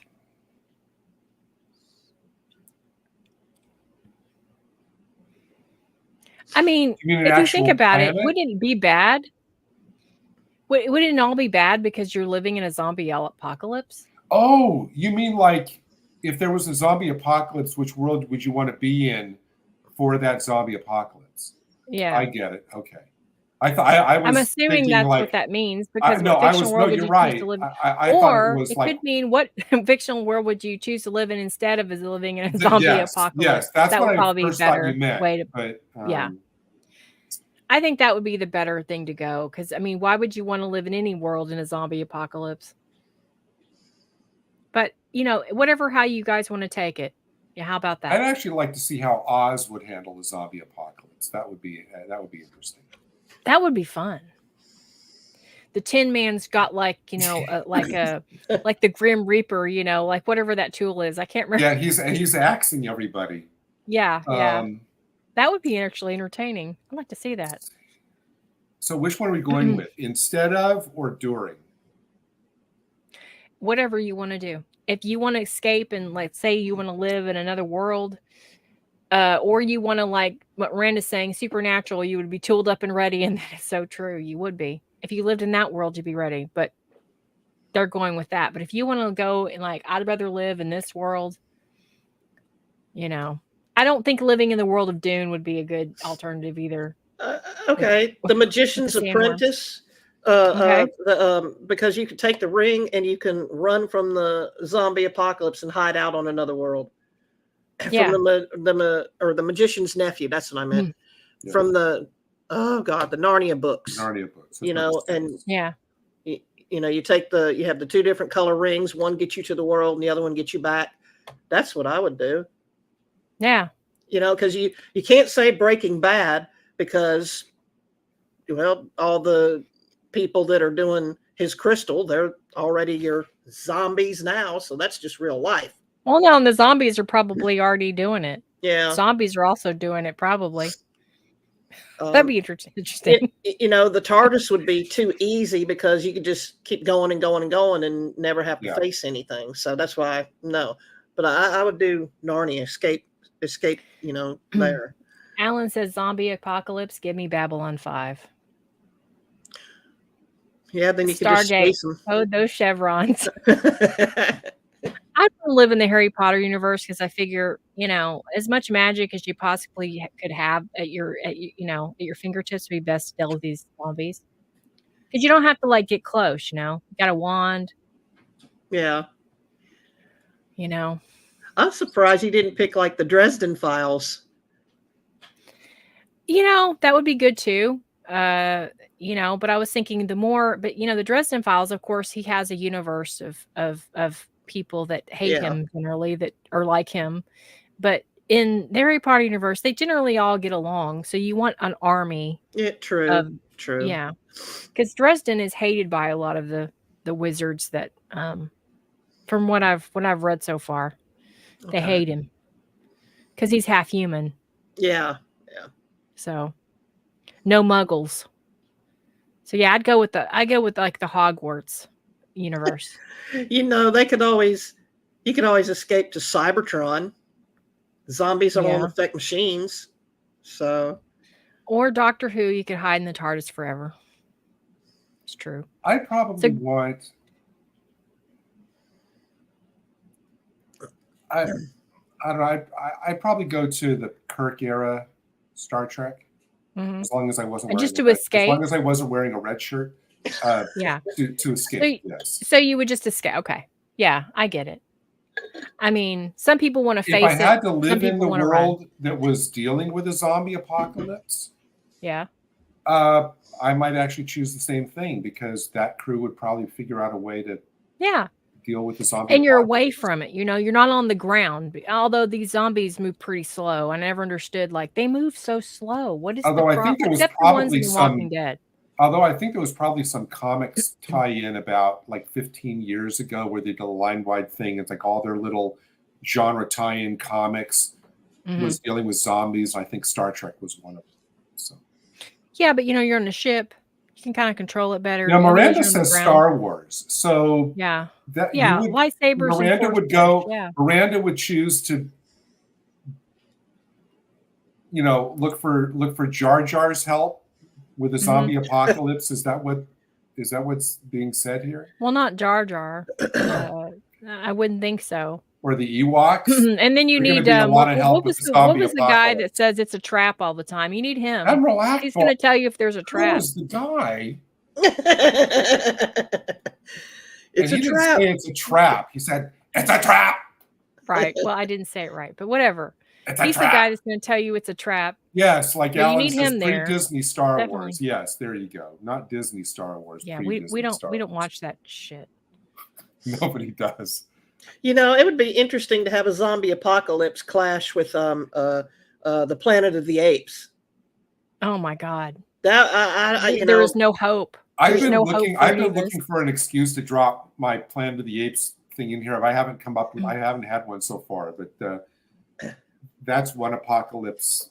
Yeah, that would be terrifying. Yeah, Eastland Burkholder says Stargate would just jump to a safer place sometimes, and then you jump to a worse place. Yep. I would like to see Malcolm Tucker deal with the zombie apocalypse. I think that would be. He curse him. That would be a lot of fun. He curse him as they're making him to a zombie. He would die. I have to say he would probably not make it. He would not make it. If cursing was, like their kryptonite or something, maybe. Oh, there you go. 100%, Alan. I totally agree with his comment. Absolutely. The force is failure. Yeah, absolutely failure. All right, moving on. Which pop culture catchphrase would you engrave on a t-shirt and wear proudly? And I think you're probably going to know what mine is. Oh, man.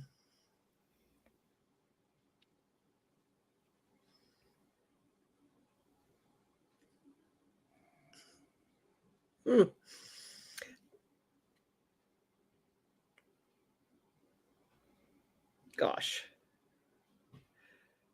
There's so many to pick from. That's difficult. All right, so here's mine. Oh, okay. I am here to chew bubblegum and kick ass, and I'm all out of bubblegum. Darren Epkin says, be excellent to each other. That's a good one. That's a really good one. It's better than mine, but I think, I don't know. Where's that one from? Be excellent to each other? Yes. It is from Bill and Ted's Excellent Adventure. Oh, I've never seen that. Miranda's Media is Where's the Pie, and that's obviously from Supernatural. That's a cool one. There you go. I swear by my pretty floral bonnet, I will end you. And that's from Firefly.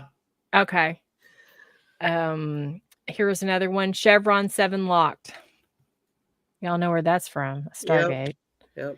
Mine would be from the original Planet of the Apes films. There's my Planet of the Apes. I finally got a chance to insert this, where Charlton Heston says, "It's a madhouse, a madhouse." That would be my thing I'd wear proud. So you have a shirt made with that. Yes.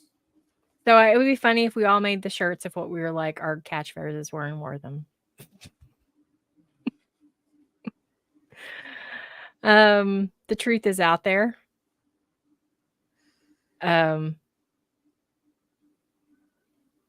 Take me out into the black, I'm assuming. Tell them I ain't coming back. You can't take the sky from me. Yep. Big damn heroes. Ain't we just? Yeah. Andy, what did you say yours was?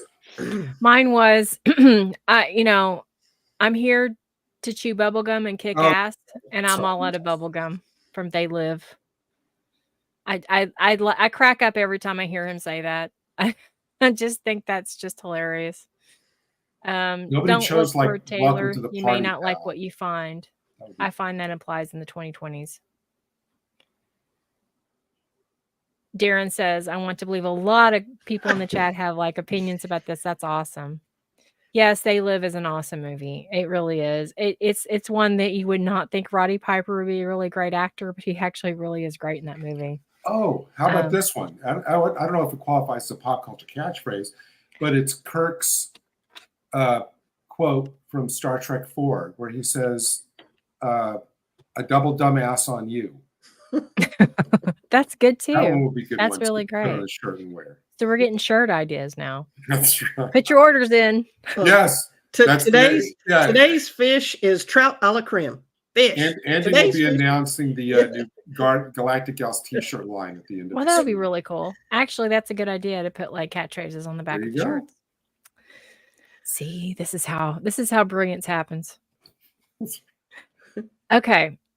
So what's the most underrated pop culture gem, movie, TV show, book, etc. that you wish more people knew about? You guys ruminate on that. When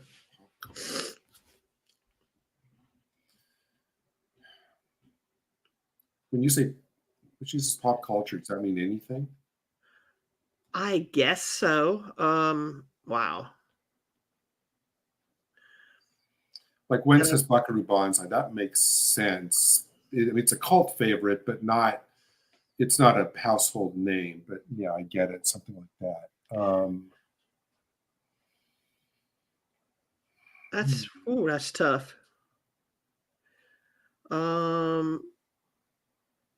Wow.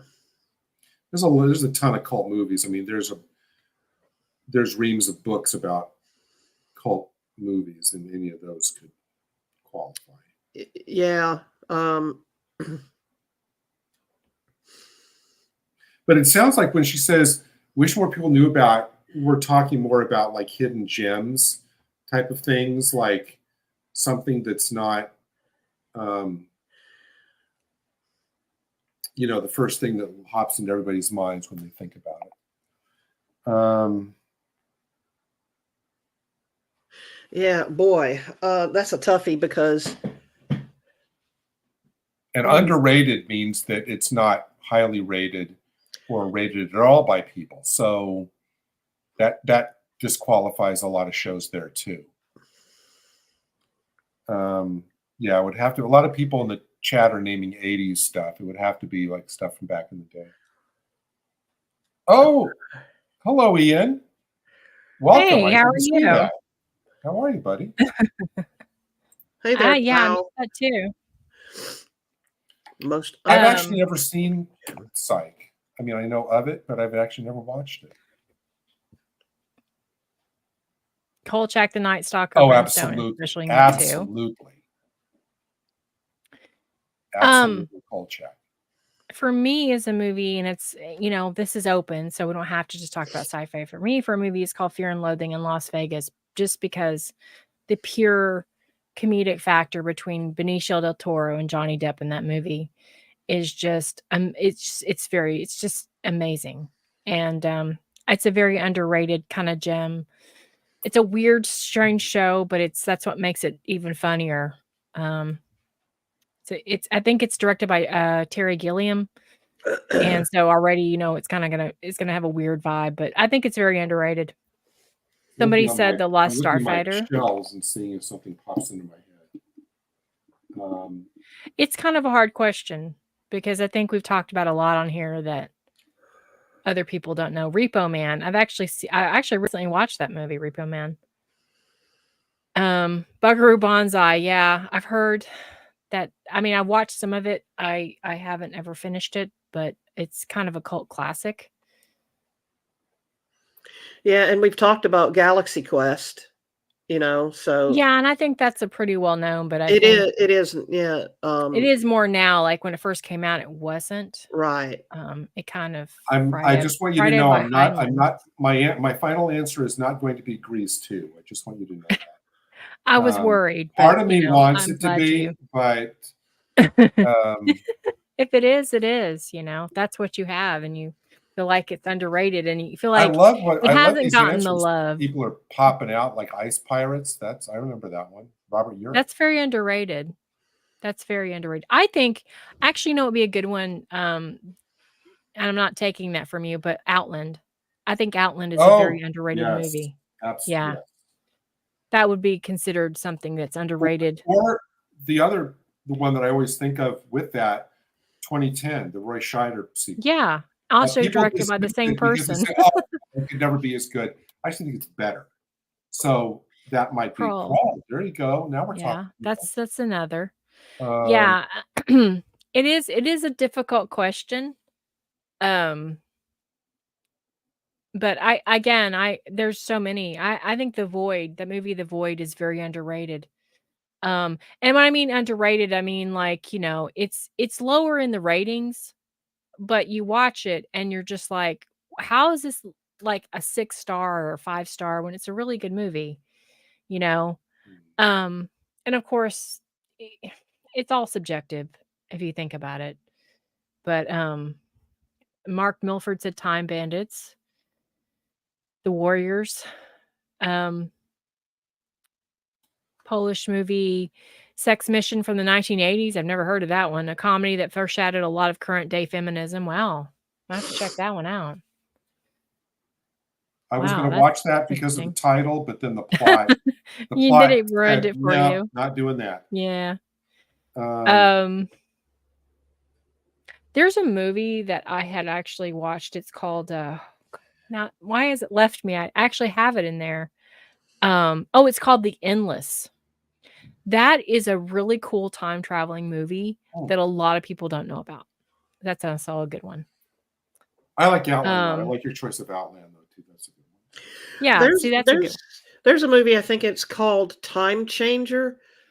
Mm-hmm. He travels from the past to the future. So he's like 1800s guy, late 1800s, and he comes to, I don't know, like the 80s or the 90s, and everything to him, how people dress, especially women, it's like a shock to him. I think it's titled Time Changer. Who's in it? Do you know? I gotta look. I can look it up. That's what we've got the interwebs for. Exactly. Is that a documentary about daylight savings time? Oh yeah, that sounds interesting. They call it Time Changer. So is it 2002? Yes. Hal Linden's in there. Jennifer O'Neill's in there. A Bible professor from 1890 comes forward in time to Oh, present via time yes, machine and yes. cannot believe the Gavin things that he McLeod's in that, I sees. think. Yeah. Yeah. Yeah. It got That 5.2 would actually be stars, an but interesting show. Time Change, about a guy who jumps around in time to make sure that everybody turns their clocks back on daylight savings time. That would be interesting. And that would be a good weekly series. Just kidding. and another one I have actually, and I know it's just one we're supposed to mention, but it's a movie called Triangle from 2009. It did get 6.9 stars, but I just think a lot of people don't know about it. It's basically 5 friends set sail and their yacht is overturned by a strange and sudden storm. A mysterious ship arrives to rescue them, and what happens next cannot be explained. Oh, And all right. I came up with a recent one. Yeah. The TV series, I think it was on Sci-Fi, the TV version of 12 Monkeys, which Okay. is it was on for 4 years. I hadn't even heard about it until it was over, but it finished. Shockingly enough, a show that was on Sci-Fi was actually allowed to finish. But it is a great time travel series, obviously based on the movie, but it's like everything they do ends up changing something else, so they've got to continually go, and really well thought out mechanics of time travel in the show, very consistent. And it was only on for 4 seasons, but it was only, I think there's only like 47 episodes. So easily That's bingeable. short compared to what It they is, have now. because, it was in the days when the seasons started being 10 episodes apiece or 12 episodes. So I think it's like 47, 48. The TV version of 12 Monkeys, I would absolutely recommend. And nobody knows about it. Yeah, that's cool. I've heard of it, but I've never really actually watched it. But it sounds interesting. I might have to check that one out after I add that to the huge list I already have. Greystoke, The Legend of Tarzan. Yeah, I actually like that movie. I think it was a well-made movie. Who was the guy Christopher in that? Lambert. There you go. Yeah, and Andy McDowell was in it, I believe. And oh God, his name always eludes me. I thought that was But Bo he was Derek. in Lord of the Rings or The Hobbit, and I can't remember his actual name. He's like a great actor. He was in it too. Time After Time. Wasn't Bo Derek in one of those Tarzan movies? Yeah, that was the really bad one in the 80s. Hawk the Slayer. Oh, Time After Time. Oh, yeah. Yeah, Time After Time is a great That's movie. a great one. Hawk the Slayer, I've never heard of. Tell us That's a an little bit more early about that, 80s. Mark. That's an early 80s kind of fantasy. Okay. Series? That's after Conan came out in the theaters. Everybody was doing fantasy, okay. like Crawl. Yeah, like Hawk Beastmaster Slayer and all that. Yeah. Yeah. Okay. If you could organize a celebrity karaoke night, which 3 famous people, living or deceased, would you invite, and what songs would they sing? Don't hate me.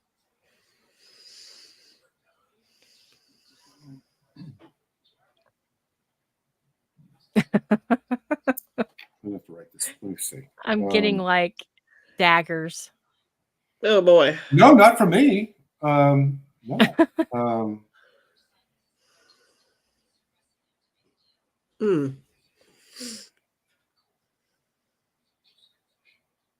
And they can be musicians too. So you don't have to just pick actors. You could actually pick people that probably know how to sing. If you want to.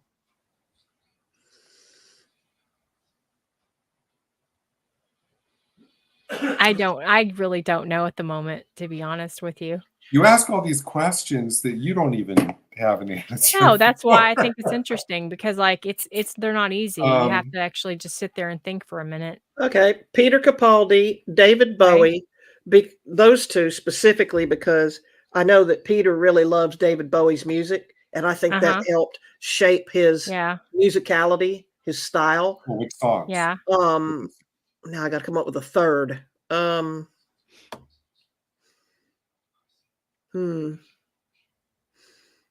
Space Oddity.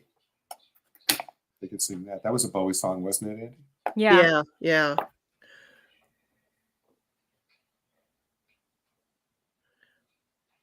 Probably throw in Freddie Mercury in that mix. Yeah, that would be interesting. Wouldn't it? That would be a really interesting mix. And Peter Capaldi would probably be geeking out. He would be. Yeah, for a change, he would be geeking out. I would make them, if Freddie Mercury was there, I would make them sing the Flash Gordon. Yeah, that would be cool. That would be cool. Freddie Mercury, he could doing Flash, and then Peter Capaldi could go, oh.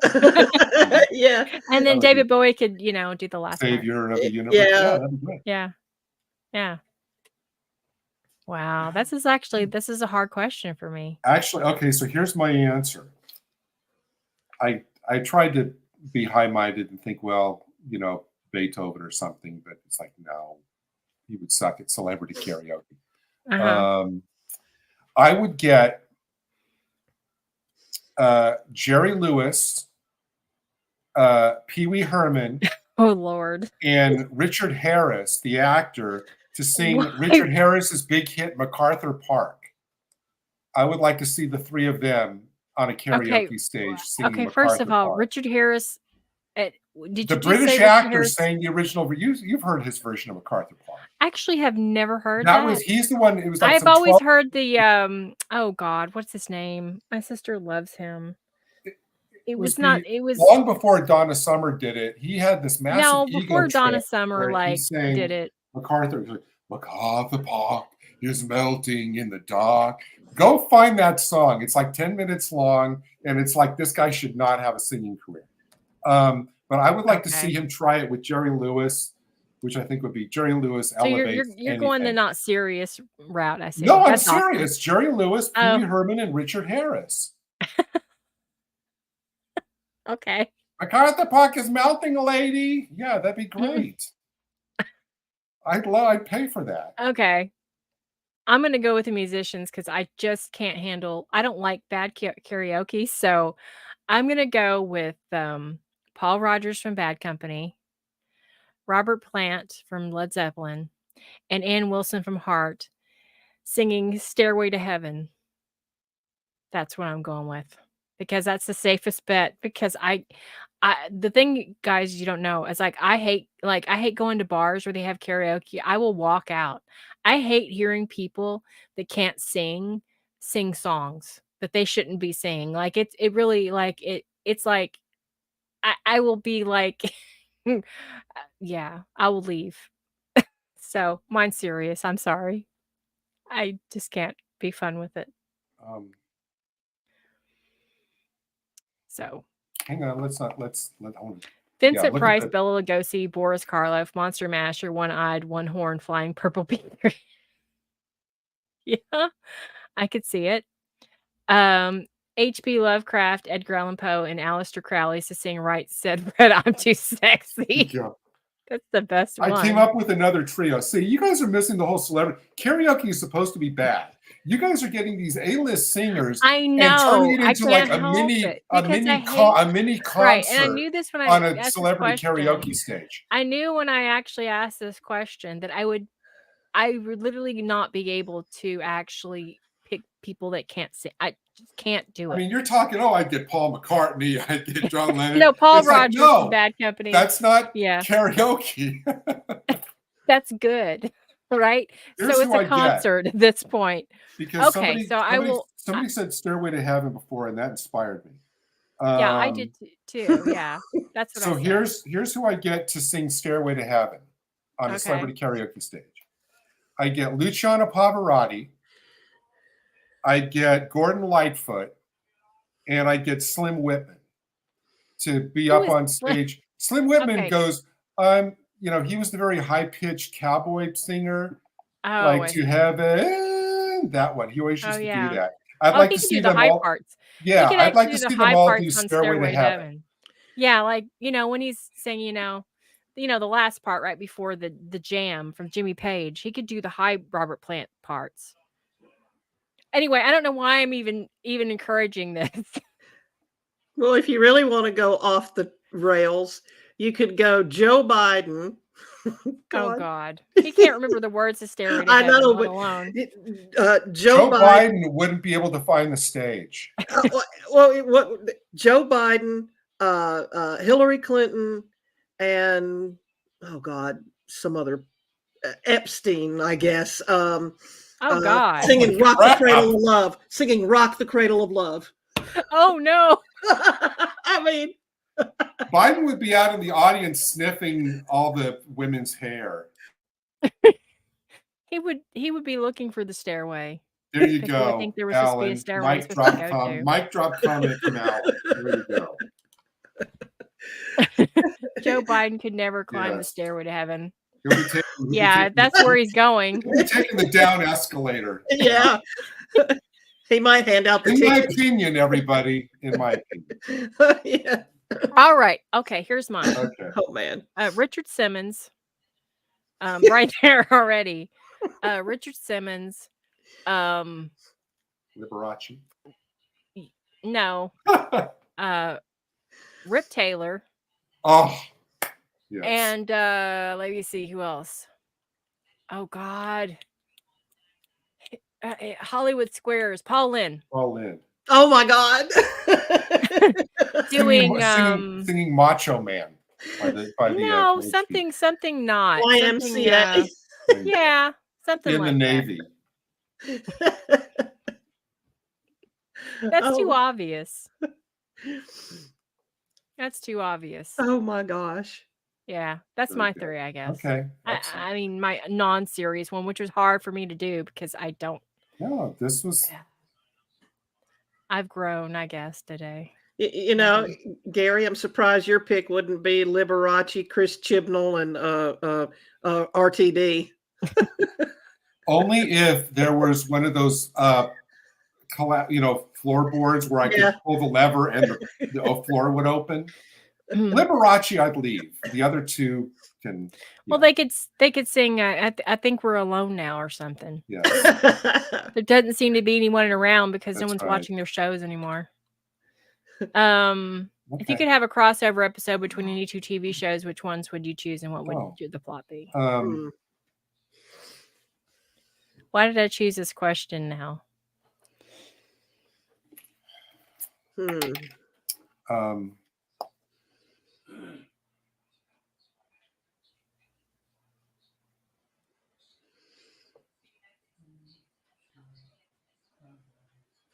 Wow. Well, what about you? What would you say?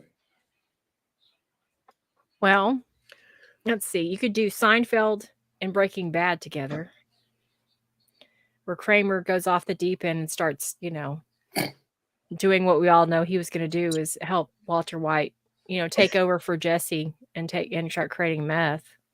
Could do that. That might work. Okay. All right, I got one. I came up with mine. Now mine actually qualifies because there was as you know, there was a television version of Planet of the Apes. It was on for one season. I would do a crossover episode between Planet of the Apes and the Dukes of Hazzard, to where they're in the car in the General Lee escaping from the apes every week. Mm-hmm. And you have Boss Hogg like hooking up with Dr. Zaius, to try to get the Dukes, as they try to free mankind. Yeah. I would watch the heck out of that show. Yeah. Really? You really would watch that? I would. That would be my crossover. I may actually, after this show, go onto Amazon and order the entire complete series of Dukes of Hazzard on DVD. Are you serious? Maybe I will. Oh no! Don't do it, Gary. Don't do it. Don't. I actually had a story idea of Doctor Who, and it would have been with the 10th Doctor and Stargate Atlantis. That's cool. And that there's a scientist in Stargate Atlantis who's in love with McKay. Go figure, but she somehow ends up on the TARDIS, but she's a Tok'ra, and you'll learn about that as you watch SG-1 more. Okay. And because she has a symbiote that heals her and everything, and she takes on the Tok'ra. She's got increased strength and increased healing and everything. But that's what I would do. Stargate Atlantis and Doctor Who. I've got to give huge props to Wen, who took my concept and carried it to the next logical Panelists and BJ and the bear. Because then you have Bear can maybe develop intelligence and he can enslave, BJ in the truck. Yeah, I like my idea of Kramer taking over the Breaking Bad Walter White meth business. And he could do it. Ian has a great crossover, a very natural crossover, actually. I'd watch the heck out of that. Psych and The Mentalist. Ian knows I'm a huge Mentalist fan. We gotta talk about The Mentalist one day, Ian. That would be a great conversation. I have the box set right over there. I love that show. Doctor Who and Dad's Army, with the Doctor helping the Home Guard platoon fight an alien menace. There you go. Okay. Sounds good. Neither of you picked Thick of It. I'm stunned. No. I mean, we're not all about Peter Capaldi now. We don't just live for Peter Capaldi. Just 98%. No. What, swap the Thick of It with Doctor Who? That would be funny. Oh, that would work. I mean, because he's basically playing a little bit. Aaron says swap Death in Paradise and X-Files. Now, I'll watch anything Death in Paradise related. I'm wondering how that would work. You'd have the actual murderer be like. The murder would be like Paranormal. Yeah. But, actually, that might be an interesting show. Yeah, that would be. Of course it was. It was called X-Files. And then at the end, you'd have Mulder and Scully sitting at Catherine's bar, having a beer at the end. They have nothing to do with it. They're just relaxing. They're just there for a vacation. That could be actually the thing. They just keep going back to Mulder and Scully, and they're still at the Catherine's bar sitting in. And they're like having beer. Something going on, What fictional technology or gadget would you love to own in real life? A transporter. That's what I want. Yeah.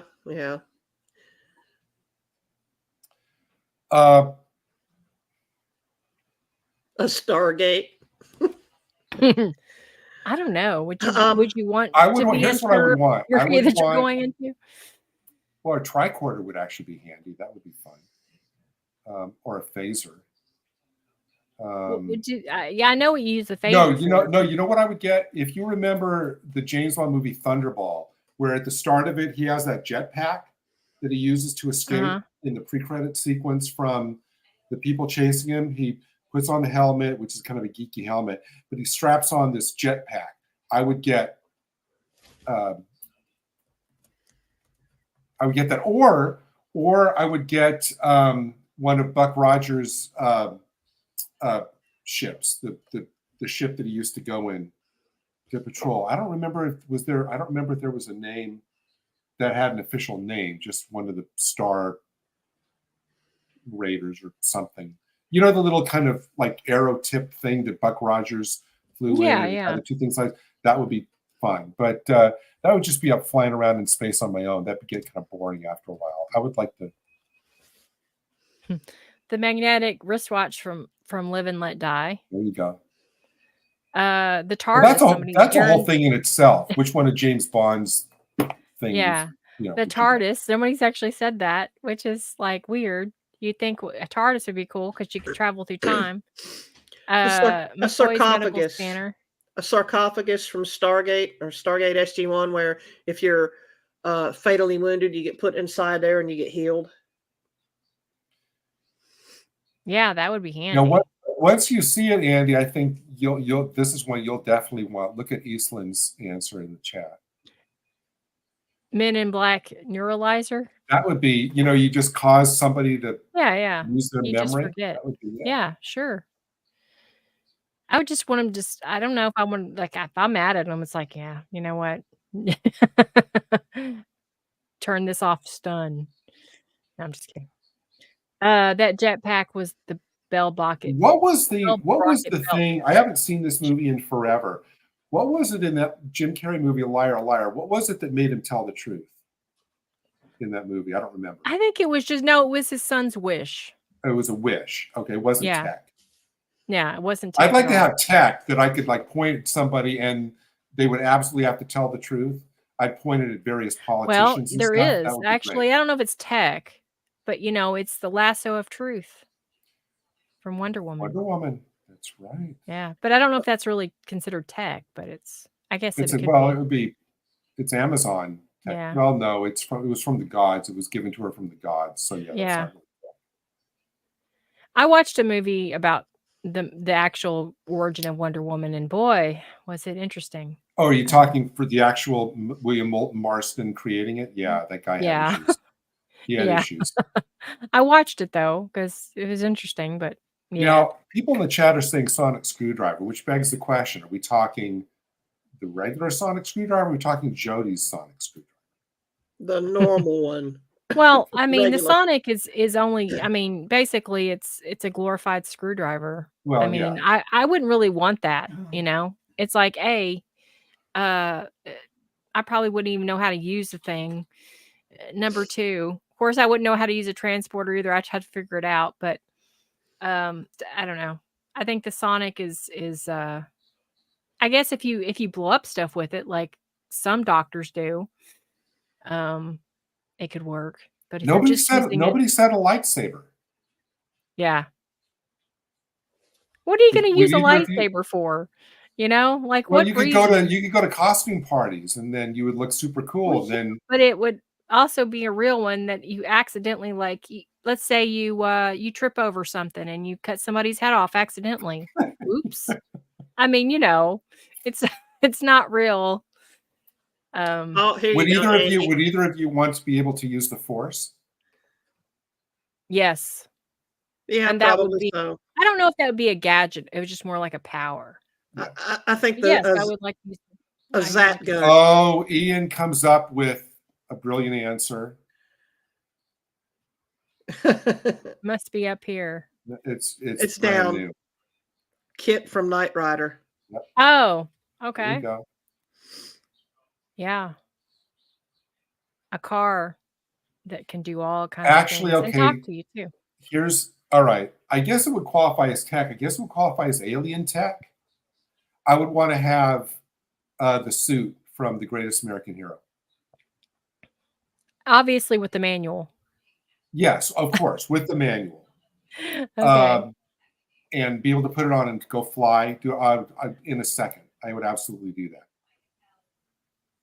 Because that was alien tech. All right, here we go. Merge. Yeah. 2 iconic sci-fi monsters into one. What combination would create the ultimate terror? How would you envision its backstory and abilities?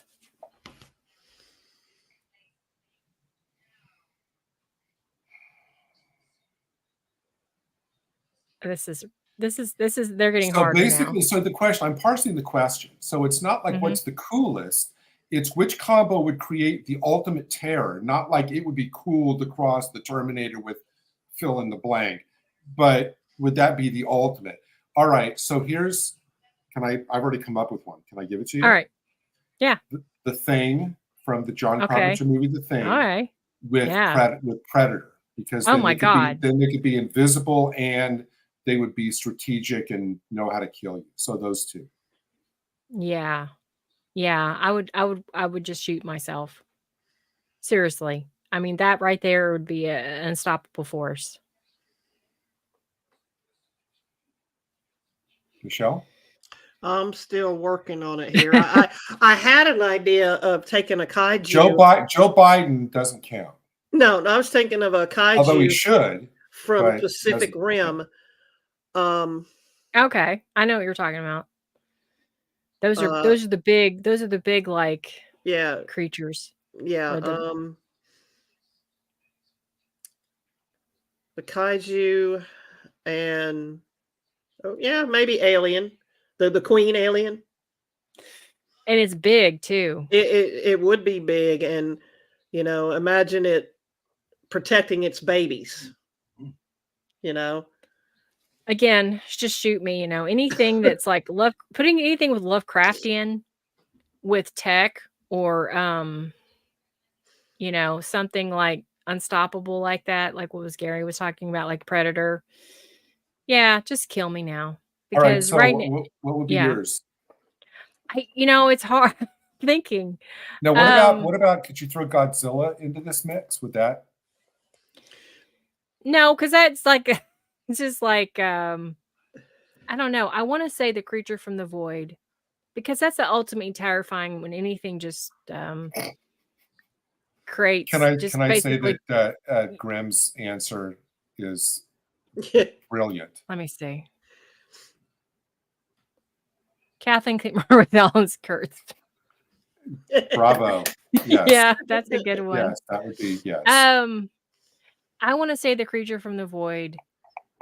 Wait, what's the creature from the void? Is that Lovecraft? Yes.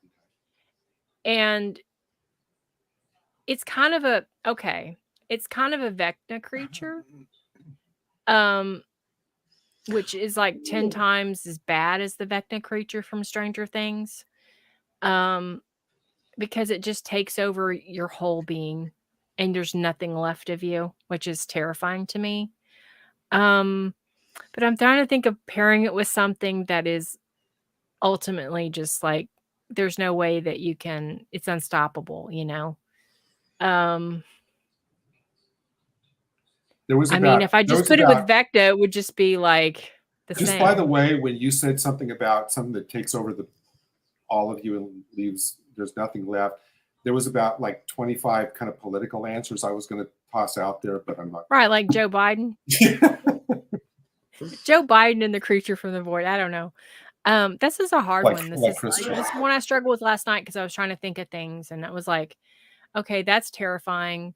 But what else would add on to that to not only take you over, but to Cybermen would just be like double. It would just be like Mark Milford. I don't know kind of what's going on with you right now, dude, that you would come out with that answer.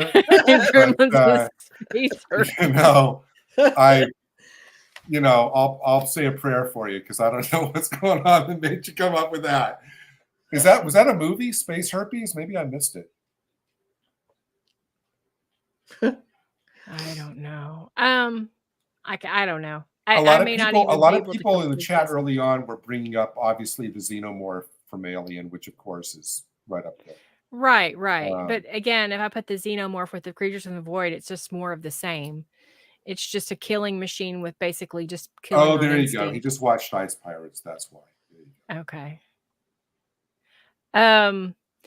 So I don't know. Maybe the Terminator and the creature from the void. Because I really don't know. I really don't. That's a really hard question. You could do Vecna and the kaiju. You could. That would be pretty terrible. That sounds like a sitcom. Vecna and kaiju. Coming up at 8. The season premiere of Vecna and the Kaiju. Yeah, this was a hard one. Followed by Growing Pains. Night. I just couldn't. I couldn't like think of something that. I mean, honestly, what is worse than honestly, if you've seen The Void and you haven't, what is worse than the creature from the void? I don't know. That creature is also intelligent. What about the creature from that movie? What about the creature from the movie you were talking about last week with Sam Neill? What was that movie? Oh God, you mean the demons that take over people? Yeah, that would be bad. Or actually, you were talking about? Okay, I will say this: the creature from the void and Pazuzu from The Exorcist. But that just makes you barf pea soup. Oh, it does makes you do more than that. Makes your head spin. You know, it does make you puke.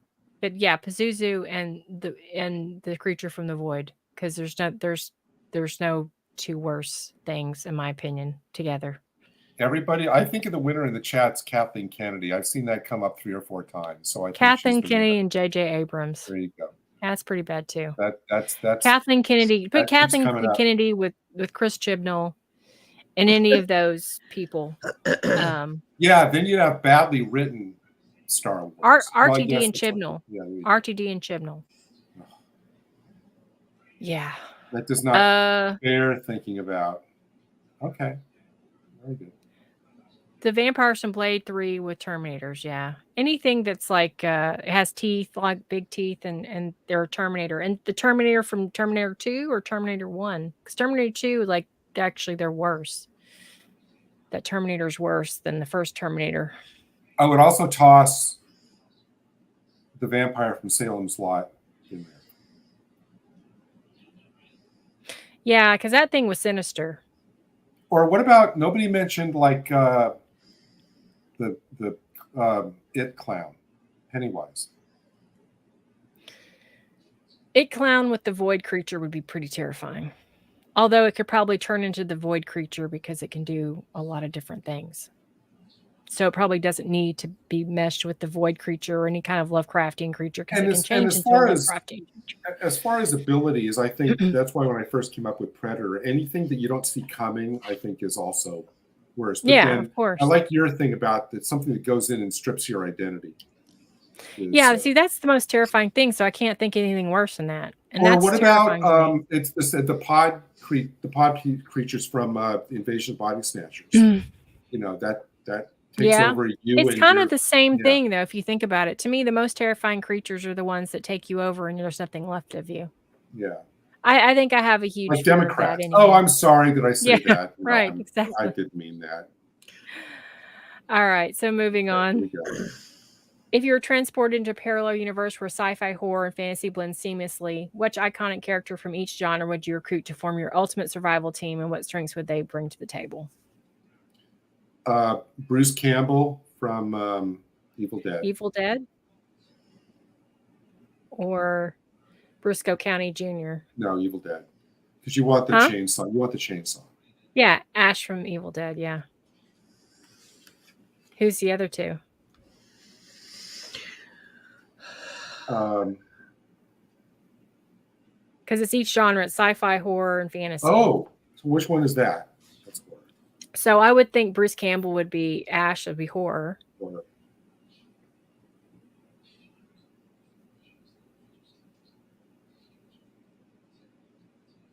Fantasy.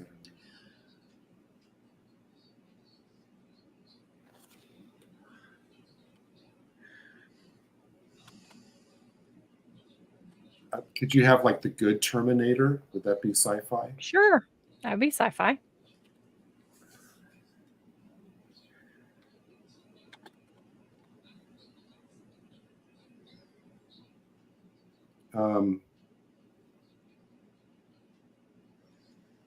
For fantasy, I guess I get maybe the Hobbit, because if you need like a one who has to go sacrifice himself to save the others. You're talking about Frodo?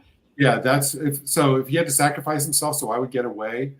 I would keep the two kind of badass characters and have the Hobbit as the sacrificial lamb. Because somebody always has to die in these types of things. Wouldn't that be more of a Sean Astin character? Or not even them. Any of the dwarves maybe from the Hobbit. They're all expendable. That would be mine. So, and what strengths would they bring to the table? So which would... Well, you'd have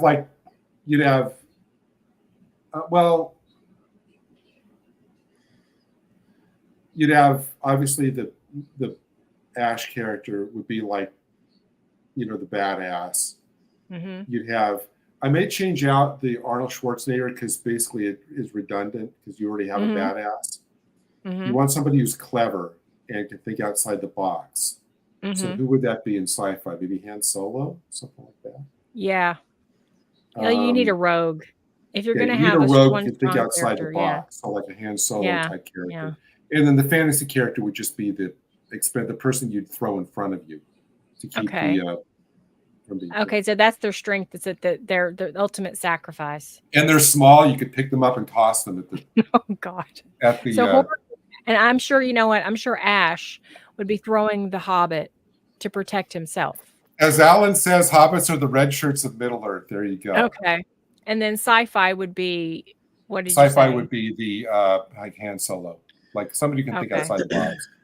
Right. Okay. So that's their strength. That's mine. Okay. All right, Michelle. Arya Stark from Game of Thrones. Okay. Because she is a fighter and she will never ever quit, and she's cunning and smart. All right. Horror. Oh gosh, I'm not much of a horror fan. So that's a tough one for me. Sci-fi. Maybe a Terminator. Yeah. Just to help, with the machine parts. because they can interact with the machines. Horror.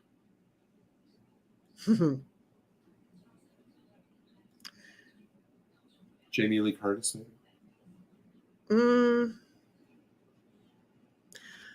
She has survivability. Yeah. You could. Okay, I'm going to say this because you could pick Ellen Ripley because sci-fi horror. Yeah, I was wondering, because she's a strong character who thinks outside the box and fights, and she never, ever quits. Her teamed up with Arya Stark, they would be, almost unstoppable, and having a Terminator work with them, they would definitely have strength on the, on that side and would understand the things that they wouldn't understand. Right. So right. That's cool. I want to, and I just really quickly, I want to switch out Han Solo for Worf. Okay, that sounds good. Worf's a fighter and a strategist. Right, right. You want somebody. You want some muscle there. Yeah. Okay, this I'm struggling with, but just as off the top of my head, fantasy would be Gandalf, obviously, because he's got magic and he's a very powerful wizard. Okay. Horror would be Ben Mears from Salem's Lot because he's smart. Interesting. He has book knowledge and he uses his brain. And sci-fi, I wanted to say William Riker, but I think that's too much of the he uses his brain thing. So I'm kind of struggling with the sci-fi one. Horror and fantasy are kind of easier for me. So I'm just thinking sci-fi. I don't know. Maybe Riker would work if there was a lot of chairs around, so he could do the Riker. Right. And women, a lot of chairs and women around that might work. Let me see. Oh God. Yeah, the sci-fi one's hard. Maybe 2 from Dark Matter. No, you'd only have one from each thing. That would be good. Well, Dark Matter's a sci-fi show. Oh, okay. Let's see. There are some creative. Oh, I know who I want for muscle. Teal'c. I want Teal'c for muscle. Okay. Teal'c from Stargate SG-1 for muscle. Horror would be Ben Mears from Salem's Lot, and fantasy would be Gandalf because of the the magic. So the muscle is Teal'c. Horror, the brains is Ben Mears, and obviously magic is Gandalf. There are some creative groupings going on in the chat. I know people like this question. I like Lucy's one. Let me go up because they've been hopping here. Lucy's the one that starts with Blade. Okay. Okay, here's one. Kirk, Data, Han Solo, and the Fourth Doctor. Okay. McReady, Geralt, and Castiel. Oh, McCready from The Thing. Okay. Avon from Blake 7, Survival Instinct. Strider from Lord of the Rings, Fighting and Survival Skills, and a Ghost. McReady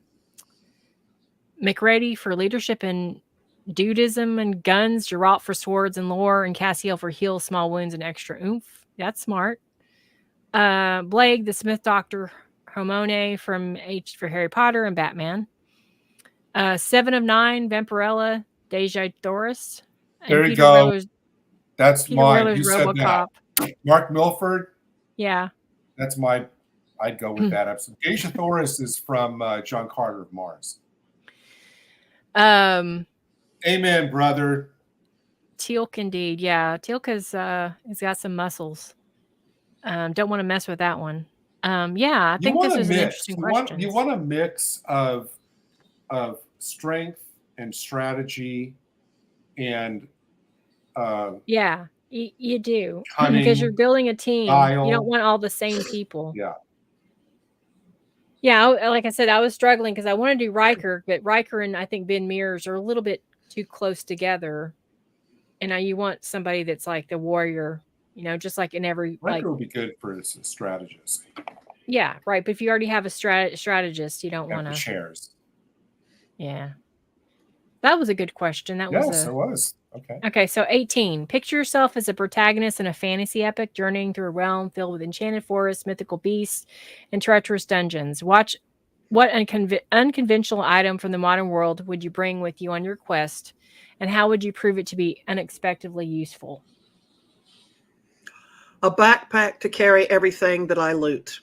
Got to be able to hold it all somehow. Yeah, that's a good one.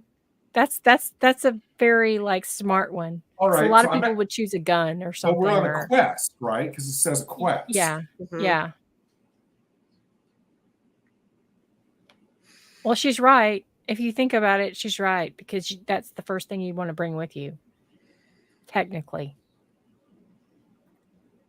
I wouldn't go with that immediately, which is funny. I would be like, oh, I'd bring, a laptop, which would be stupid because there's no Wi-Fi.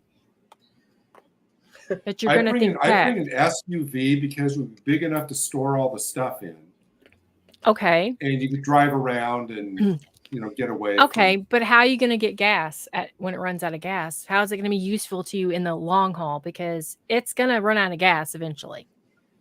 Because you're in a fantasy world. There's going to be gas stations. I was thinking the same thing, like technical or something tech. But if you think about it, there's not going to be. Well, if you brought a backpack, eventually the backpack would be filled. You couldn't put any more in it. Well, yeah. But with an SUV. It makes more sense, right? But if the SUV runs out of gas, it's electric. With all your stuff in it. It'll be electric. Right, but you still can't charge it at some point. I'd bring a Tesla. Yeah, but it would run out of juice. I would think you would need to bring something like she's saying that isn't like, I originally thought tech, but like, okay, I'm going to bring like something that I can look up information, or no, it's not going to work that way because you don't have Wi-Fi. A phone will run out. Yeah, like a phone. Like, die. why would you bring a phone?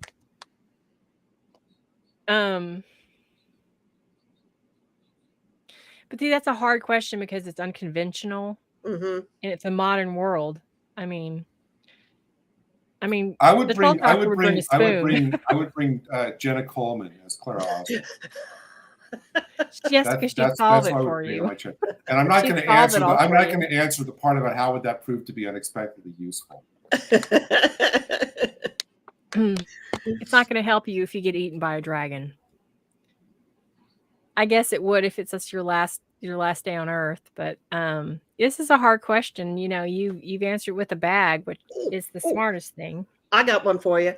I have the ATA gene. I'm bringing a life signs detector. Because the ATA gene activates the life signs detector in Stargate Atlantis. You got to have the gene to make the tech work. There you go. But is it solar operated? Honestly, they never addressed that. I don't know how that worked. Okay, see, here we go. We found a plug hole. Because if you think about it, like, of course, they go back and they charge it when they're done because they go back. But let's say that you are on this journey and it's a long journey. How are you going to, any kind of technical, how are you going to charge it? So that's what I was down. I would have a wheelchair with rockets. Actually, no, you know why? Because that's stupid. Why wouldn't you take a wheelchair? Why would you even need a wheelchair with rockets? Because that's just stupid to have a wheelchair with rockets. Well, if you're in fantasy world, if you're in Road Warrior, it's not. It makes sense. I don't know. This is a hard one. Enchanted forests, mythical beasts, and treacherous dungeons. A compass. I mean, what do they use on? I would take a compass. What do they use on? What do the kids use on Stranger Things when they're playing D&D? What do they do? What do you mean? Well, I mean, the thing to navigate through all of this stuff. The compass. I would think. You would take a compass. I would want to like. And that's all I had was a compass. Well, do you want to know what direction you're going into? I guess it might be good. Like the bag. You want a bag? You want a compass? But it's one thing. You can't. One conventional item. One thing. And that's not really unconventional. Now, I like Grimm's answer, the Dune 2 popcorn bucket. I'm struggling with this. That makes sense because you can put stuff in it, and that's like a bag, and then you can put popcorn in it. I know where you're going with it. It's bigger on the inside. Yeah. First aid kit and water purification. That's actually smart. That's actually really smart. Binoculars. But here's the thing, though. I'm parsing out your question. How would it be unexpectedly useful? We know how water purification would be. The usefulness is obvious. But this is something that's an item that has an unexpected use. I'm taking your questions, Andy, as you. I know. Forcing us I think with the way that you've asked the question. What unconventional? And it says unconventional. NVG. I don't know why I'm like barking at this question. Night vision goggles. Huh? Night vision goggles. That would actually be very smart. Yeah, that actually would, because you want to, Because if there's invisible creatures. Yeah. And yeah. Yeah. Night vision goggles and rocket launchers. All stuffed in my chainsaws. backpack. Actually, a chainsaw would be really smart. Yeah. But just remember, you got to have bar oil and you got to have gasoline to go in it. There you go. You ruined it for me now. It'll be useless after, I mean, I'm thinking of that show Army of Darkness because, he was put back in time into this medieval time, and he actually literally did, of course, he can figure out stuff. He can make he's like the MacGyver of that world. So he can make all kinds of stuff. But if you don't know how to make any of that stuff, what are you going to do with an old car and a... Exactly. Okay, here you go, Gary. The time machine, H.G. Wells' time machine. You bring that back. How can it be practical or unexpectedly useful? You get the hell out of Dodge if you need to. Yeah, and it's or the TARDIS. The TARDIS. It's beautiful to boot. So yeah, that's a good one. Yeah, the TARDIS. You could do the TARDIS. Any kind of that's unconventional. The DeLorean. Yeah. Although the DeLorean, it's kind of, it kind of gets the time wrong sometimes, just like the TARDIS gets, so you might end up in a worse area.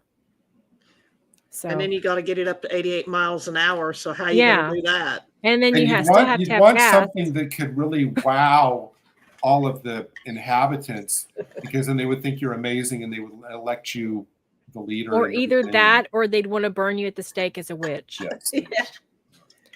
That's the I look at it the more negative way, but I'm so glad, Gary, you look at it the more positive way.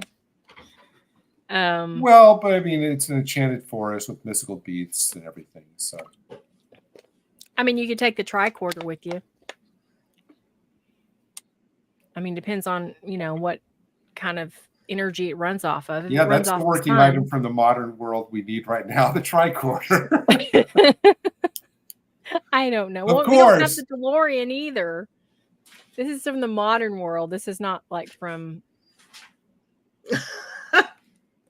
I'm just looking around and seeing kerosene, and a one of those those Coleman stoves. How about a microwave? Don't say it.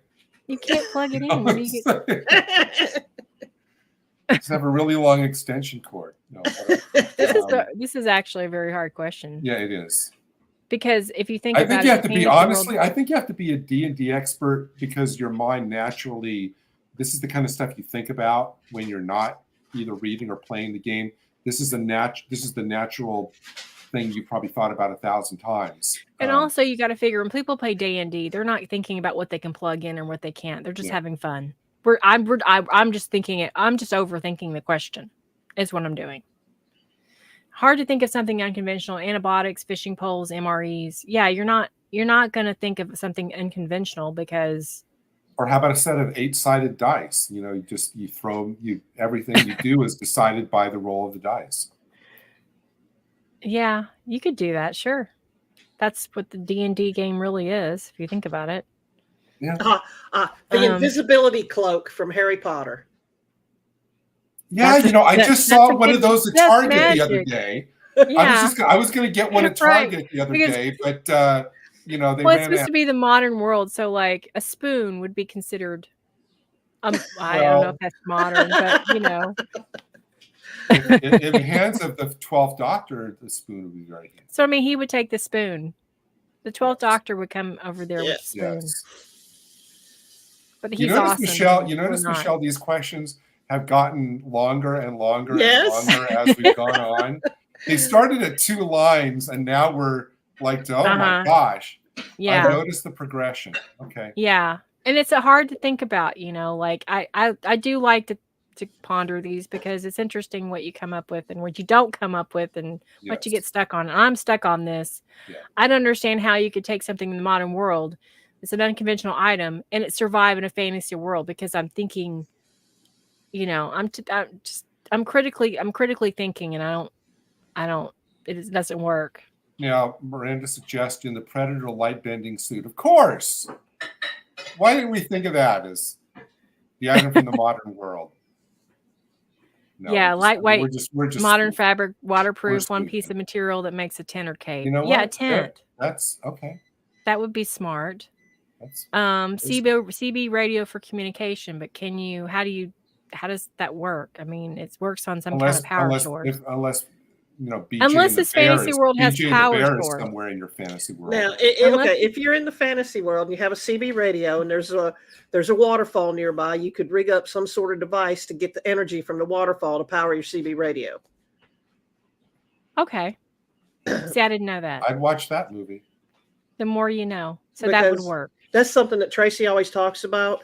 When and if we ever move, he wants to have a river or a creek or something, because he would harness energy from that creek to have power.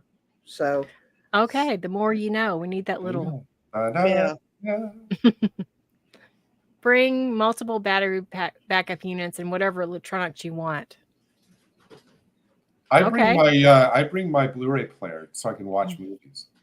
You would waste it on that battery backup. You're in a fantasy world. No, Gary would beast and treacherous dungeons, and you. Yeah, he would introduce everybody. I would say, you guys go fight the beast. I'll be over here watching my complete box set. You know? No, he would introduce all the beasts to Clara Oswald, and they would all fall in love with Jenna Coleman, you know. So, oh, good God! Let's see, unexpectedly useful. To sure the electronics work. What else are you gonna bring? A wand? I mean, yes. Yeah. If you're gonna, I mean, there is electronic backup, so yeah, that would be a smart one. Good one. All right. Let's move on, because I don't know. We have 2 more. We're down at the last 2. Yeah. In a crossover event of epic proportions, your favorite pop culture characters from sci-fi, horror, and fantasy are pitted against each other in a battle royale. All right, so here's my 20. And what an unexpected alliances and betrayals unfold during the showdown. Now that last one is I know it's a little much. 2 hours just on this one question. Yeah. You know, now the Doctor has the ability to just go wipe out anybody from ever being born. So, yeah. I mean, but I'm going to leave him out of it because, you know, he would take the cake for that. My word.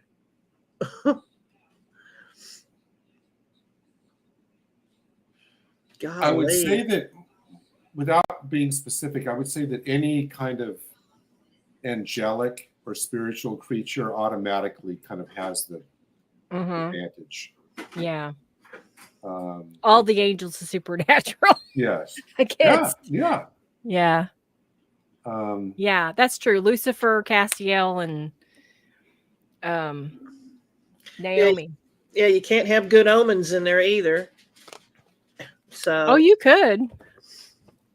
I mean, alliances and betrayals would be the characters like vampires or demons with a heart of gold or whatever. That's what you're going to get. Or somebody it's like Crowley from Supernatural, who kind of plays both sides.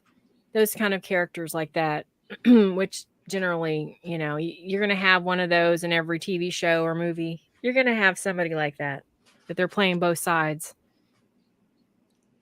This is one of those questions like you see at a convention and there's like a huge blackboard and you have people writing down suggestions for like an hour and then getting them all together and then narrowing it down to one.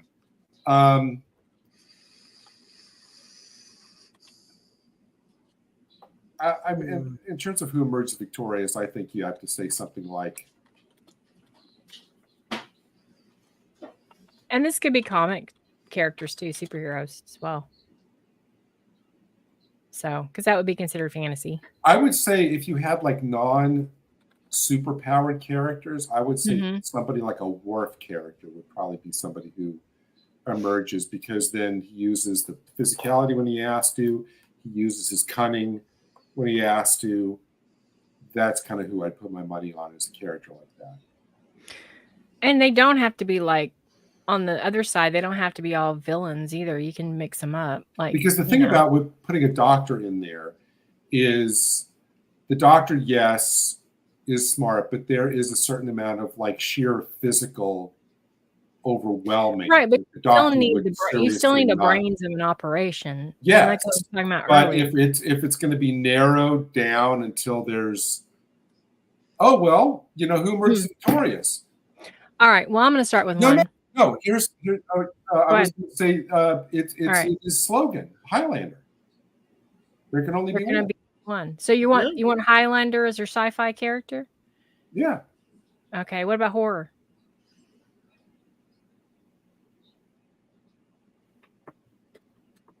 And it doesn't have to be a person. I go back to Bruce Campbell again. Ash. So you're bringing Ash back. Ash is going to be so high. So it's Highland Connor McLeod, right? And then you have Ash from the Evil Dead. And so who's your fantasy character on one side? One of the Lord of the Rings guys. Who was the Aragorn? Who's the archer? Legolas. Yeah.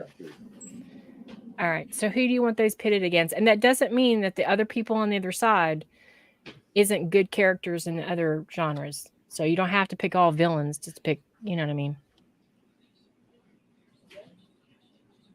The Teletubbies. They're all the Teletubbies? All of them.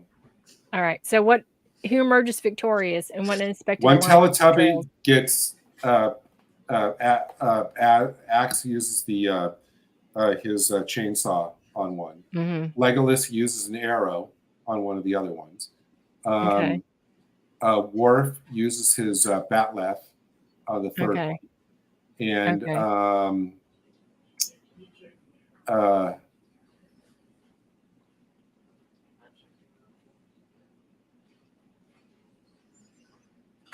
can't think what happens to the fourth one. It's okay. The fourth one runs away in terror.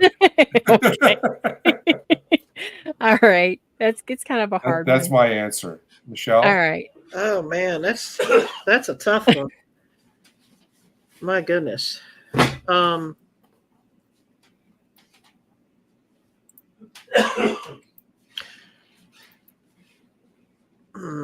Fantasy. Gosh. I'm gonna stay with Arya Stark. Okay. I'm gonna keep Ripley for the horror part, Mm-hmm. And from sci-fi.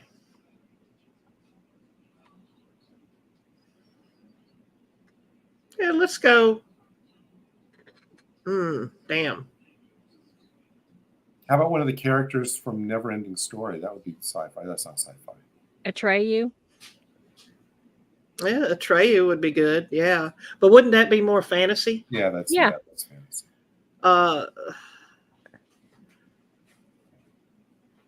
Yeah, let's go.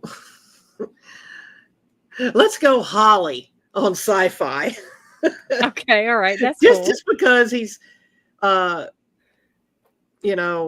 has it would just be funny, with his little one-liners that he can do and everything, and everybody's all going to die anyway. Yeah. And I guess we would be fighting against, oh gosh.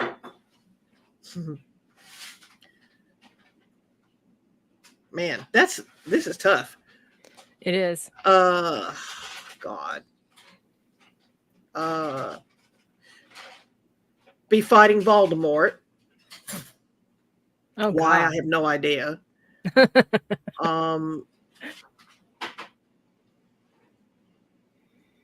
Geez. Since you have Holly in there, I'm trying to think what practical good would it serve. How about Holly versus Hal from 2001? Good evening, Dave. Yeah, that would be. Yeah, that would be an interesting battle. Or Holly versus Dave. Holly versus. How about Holly versus somebody from Tron? Oh, Sark. Yeah, Sark from Tron.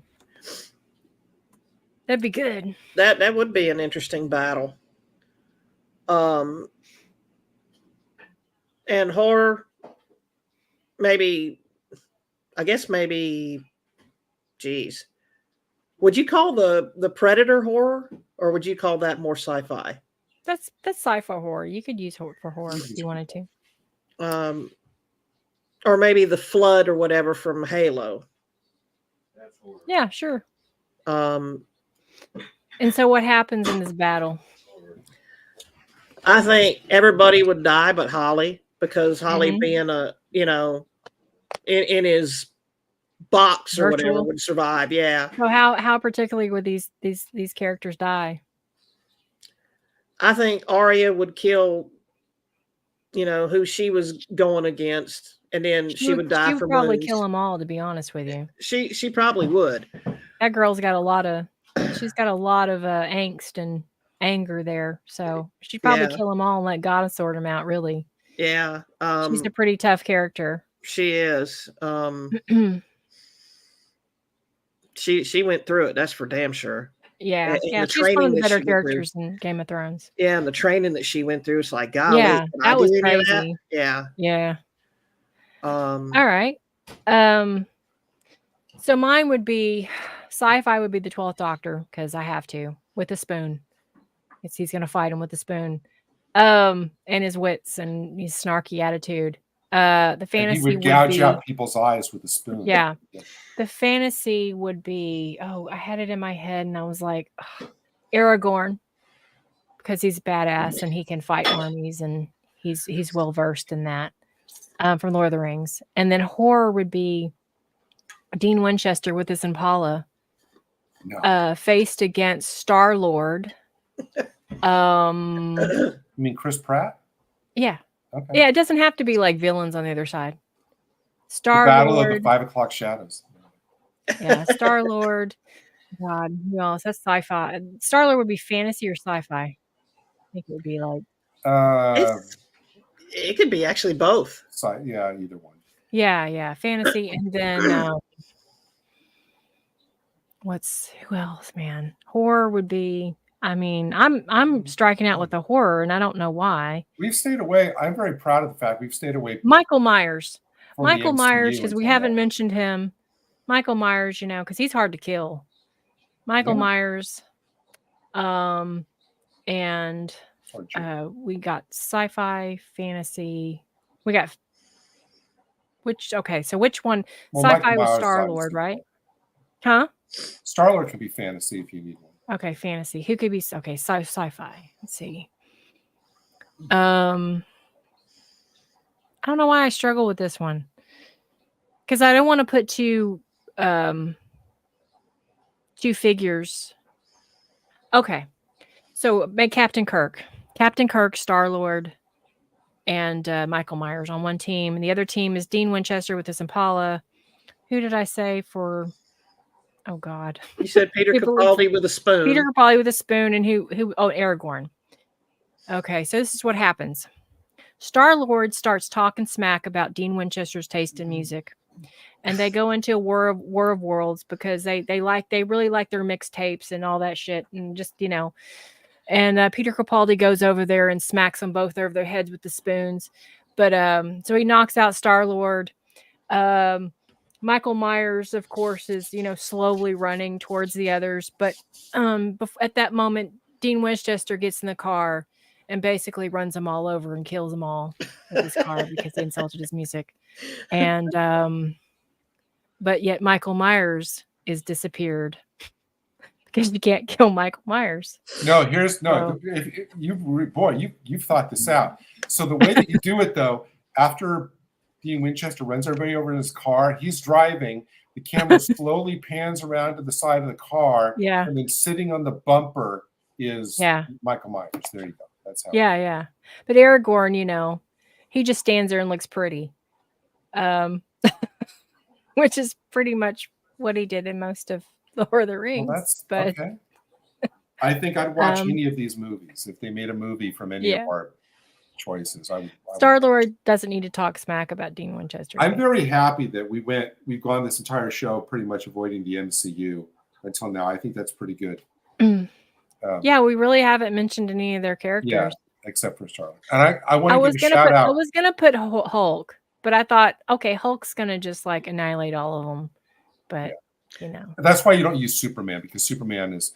I want to give a shout out to Alan for his deep dive into one of the great underrated sci-fi movies ever in his answer, Holly versus Colossus.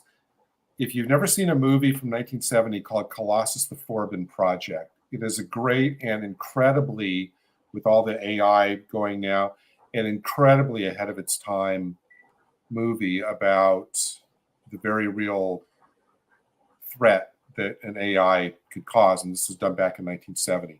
Great movie. It's called Colossus the Forbin Project. Go watch it. Nice job, Alan, with that reference. All right. All right. Is this here we go. This is the final question. This is the final one. If you form a band with 3 pop culture characters, one from sci-fi, one from horror, and one from fantasy again, who would you be the lead singer, guitarist, and drummer? Describe the style of music they would play and the name of the band. Good heavens.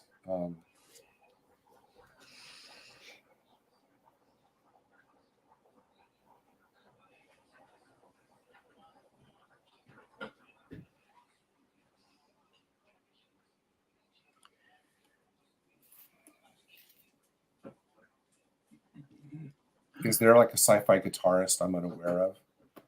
There's nothing besides the obvious one. It does, yeah. Besides the obvious one. I don't bear in mind I've never seen Supernatural, so if you guys are playing around, we're not talking about that. No, I'm thinking Peter Capaldi because he's the only one I know off the top of my head. I'm trying to expand out. Let me see. And they don't have to be people that are musicians at all. I mean, they can be characters that just aren't.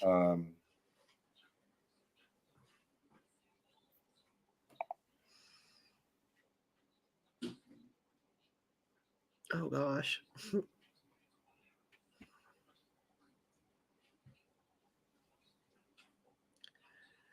Let's see.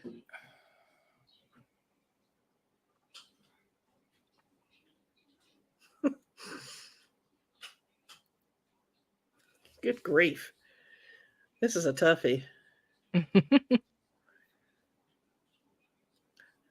Next time we do something like this, I'm going to have paper and pencils next to me so I can write my thoughts down because I lose them. Maybe when we do this, I'll give the questions to you ahead of time. No. This is thing to do. We're forced to be. No, this forces us to be more creative. If we come up with them cold.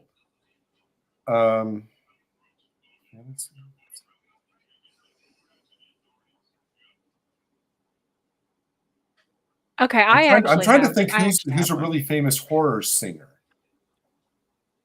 It doesn't have to be somebody that's actually a singer. It could be just a pop culture character. Who would be the lead singer? Oh. Okay, here's mine. I'm the only one who's looking at the actual questions here. Andy came up with them, but I'm actually forcing everybody to stick to the actual wording of the questions. Okay. So here's mine. Okay. Sci-fi singer would be Snake Plissken. The horror, the guitarist would be Freddy Krueger from Nightmare on Elm Street. And the drummer would be, God, I had it. Oh, it would be Emperor Ming. And the style of music would be metal. And the title, that's hard.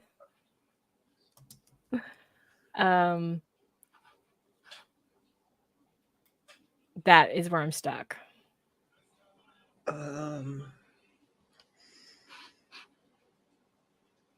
Oh.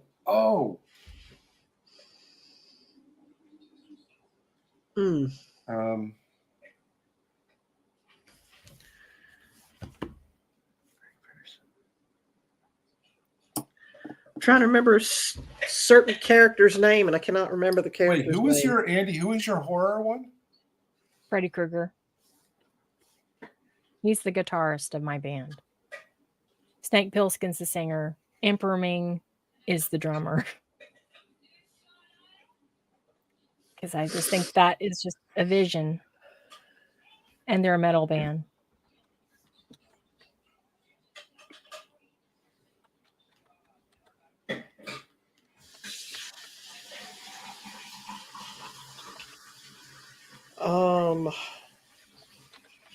My goodness. Okay. What are people in the chat coming up with? All right. Gobber, played by Craig Ferguson, is my drummer from How to Train Your Dragon. Okay. Singer, the girl from Wednesday.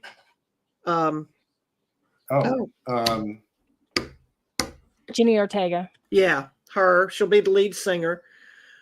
And the guitarist, oh hell, Jack Black. Okay. And what's their name? And what kind of style of music do they have? Rock music. Definitely rock music. Like classic rock or just hard rock. AC/DC. All right. Let's see. And the name of the band, oh gosh. That's the hard one. See, I'm struggling with that one.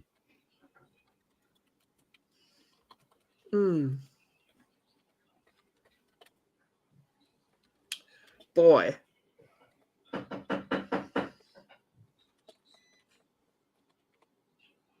Oh man.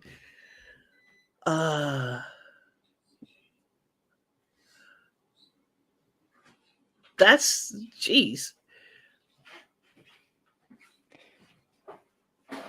That's a toughie. Man, let's see, rock music. Jack Black, Craig Ferguson, and Wednesday. A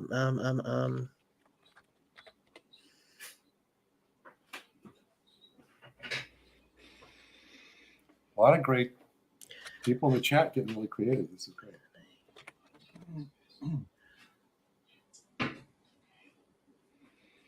My goodness. Okay, so mine's going to be called Shadow Legion. Shadow Legion. What was yours called, Michelle? I'm still trying to think of the name. I got it. So I came up with my first band member, and then I wanted to go do a theme. I didn't want to get 3 characters that didn't mix. So from fantasy, my drummer is going to be Animal from the Muppets. Okay. Because he's an experienced drummer, right? My singer from sci-fi is going to be Chewbacca. And my guitarist from Stranger Things is going to be one of the demo dogs. What do we call them, Andy? What are they called? Oh. They're. I think they're called demo dogs. Yeah, the demo dogs. Yeah. So because you have Animal and Chewbacca, and so the name of the band is going to be called Furball Freakout. Okay. Got it. Because they're all animals. And alternately, no, you know what?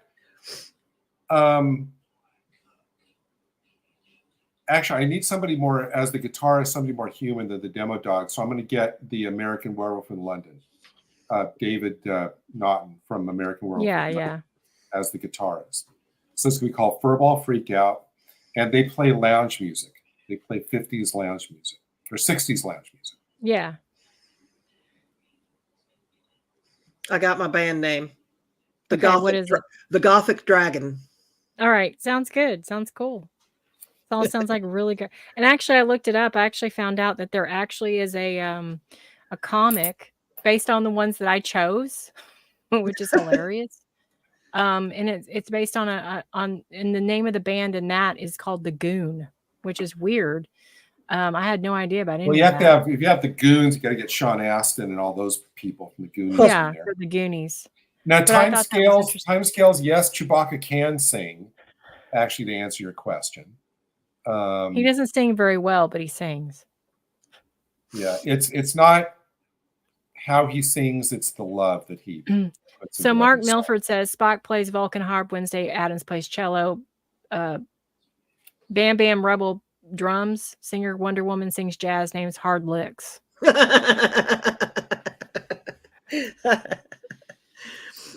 Oh man. Yeah. That's funny. Yeah, that was kind of the last part, but the names are hard. Easy to kind of. I don't know. Furball Freakout came, Yeah, well, it's a classic, I'd like to see. I mean, that's the one thing that the Star Wars Holiday Special was missing, was Chewbacca actually singing. He did. I'm a Pepper, You're a Pepper, where he was dancing around. Yeah, I remember that. I remember that was even before. That was before he was actually acted. That was his first thing for David Naughton, was those Dr. Pepper. Yeah, I remember those commercials. They were a lot of fun. It was when the world was a lot more happy and better. Yes. Now, I just the want to know band name would be the Hot Lollipops. I want to know who's going to be in a band called the Hot Lollipops. That could actually be a lot. That could actually be earlier, where you have the Vampirella and Seven of Nine, and Deja Thoris. They would be in a band called the Hot Lollipops. Yeah, absolutely, that would be. Or Elvira, but she's kind of real. So Grim says, all of these years I haven't been able to make it through the holiday special. Suck it up and just do it. You don't want to exit this world. Just drink. Just get you a big bottle of whiskey. It's right there. It's just waiting for you on YouTube. And just get in, or your stimulant of choice, or your escape hatch. I mean, be Arthur running the cantina. I mean, come on. Alan says the Hot Lollipops. I bet they suck. That sounds like you know what? That sounds like an act on the Gong Show. And now here's the Hot Lollipops. Yeah, that's actually what that got. That's actually what got the Gong Show canceled. That one act with the two good-looking teenage girls just sucking on the lot. That's what got the Gong Show canceled. Wow. Seriously. I did not know that. That's interesting. I didn't know. I used to love that show. Standing on stage, sucking a lollipop, and the network finally says, "Okay, that's it." Well, that's our 20 questions. I hope you guys enjoyed it. Yay! It was like, getting a little like we're starting to sweat under the collar, like try to answer some of these questions. I think we did pretty good. Yeah. Now, everybody watching, so go now in the comments after the comment and write about what all of our answers reveal about each one of us psychologically. Yes. I think there's a lot that was revealed about myself that you probably already know anyway, because I talk about it a lot. They like Capaldi and Supernatural. Okay. Capaldi, Stargate Atlantis, and Supernatural. Specifically Dean Winchester. But I mean, me anyway. I'm going to go search on YouTube for Chewbacca Sings and see if there's actually such a thing. Wow. That's what you're going to spend your rest of your Saturday. It'll be a better show than Ahsoka or some of these other ones that are coming out. All right, guys. It's been great. It's been real. Don't forget to like, share, and subscribe, and tell your friends. We'll be back next week. Hopefully, I want to do a 90s stream next week. Put in the comments which one of the top 10 RTD spinoffs you'd most like to see. Oh, yeah. That's what I forgot to ask. Please. Of all the list that I gave earlier, leave that in the comments of what you picked, and we'll talk about it next week on the show. Hopefully, we'll be coming back next week. I do want to do something kind of 90s next week. I don't know totally what that's going to be, But hopefully it will be the 90s list if part 2 if possible, or it'll be something else 90s related. But that's what we're going to be going into a lot more. We're going to take more of a deep dive into the 90s, I think, for just a little bit. Hope you guys don't mind. But anyway, like I said, if you haven't already, like, share, and subscribe. And hit the like button on your way out. See you guys next week. Bye. See ya.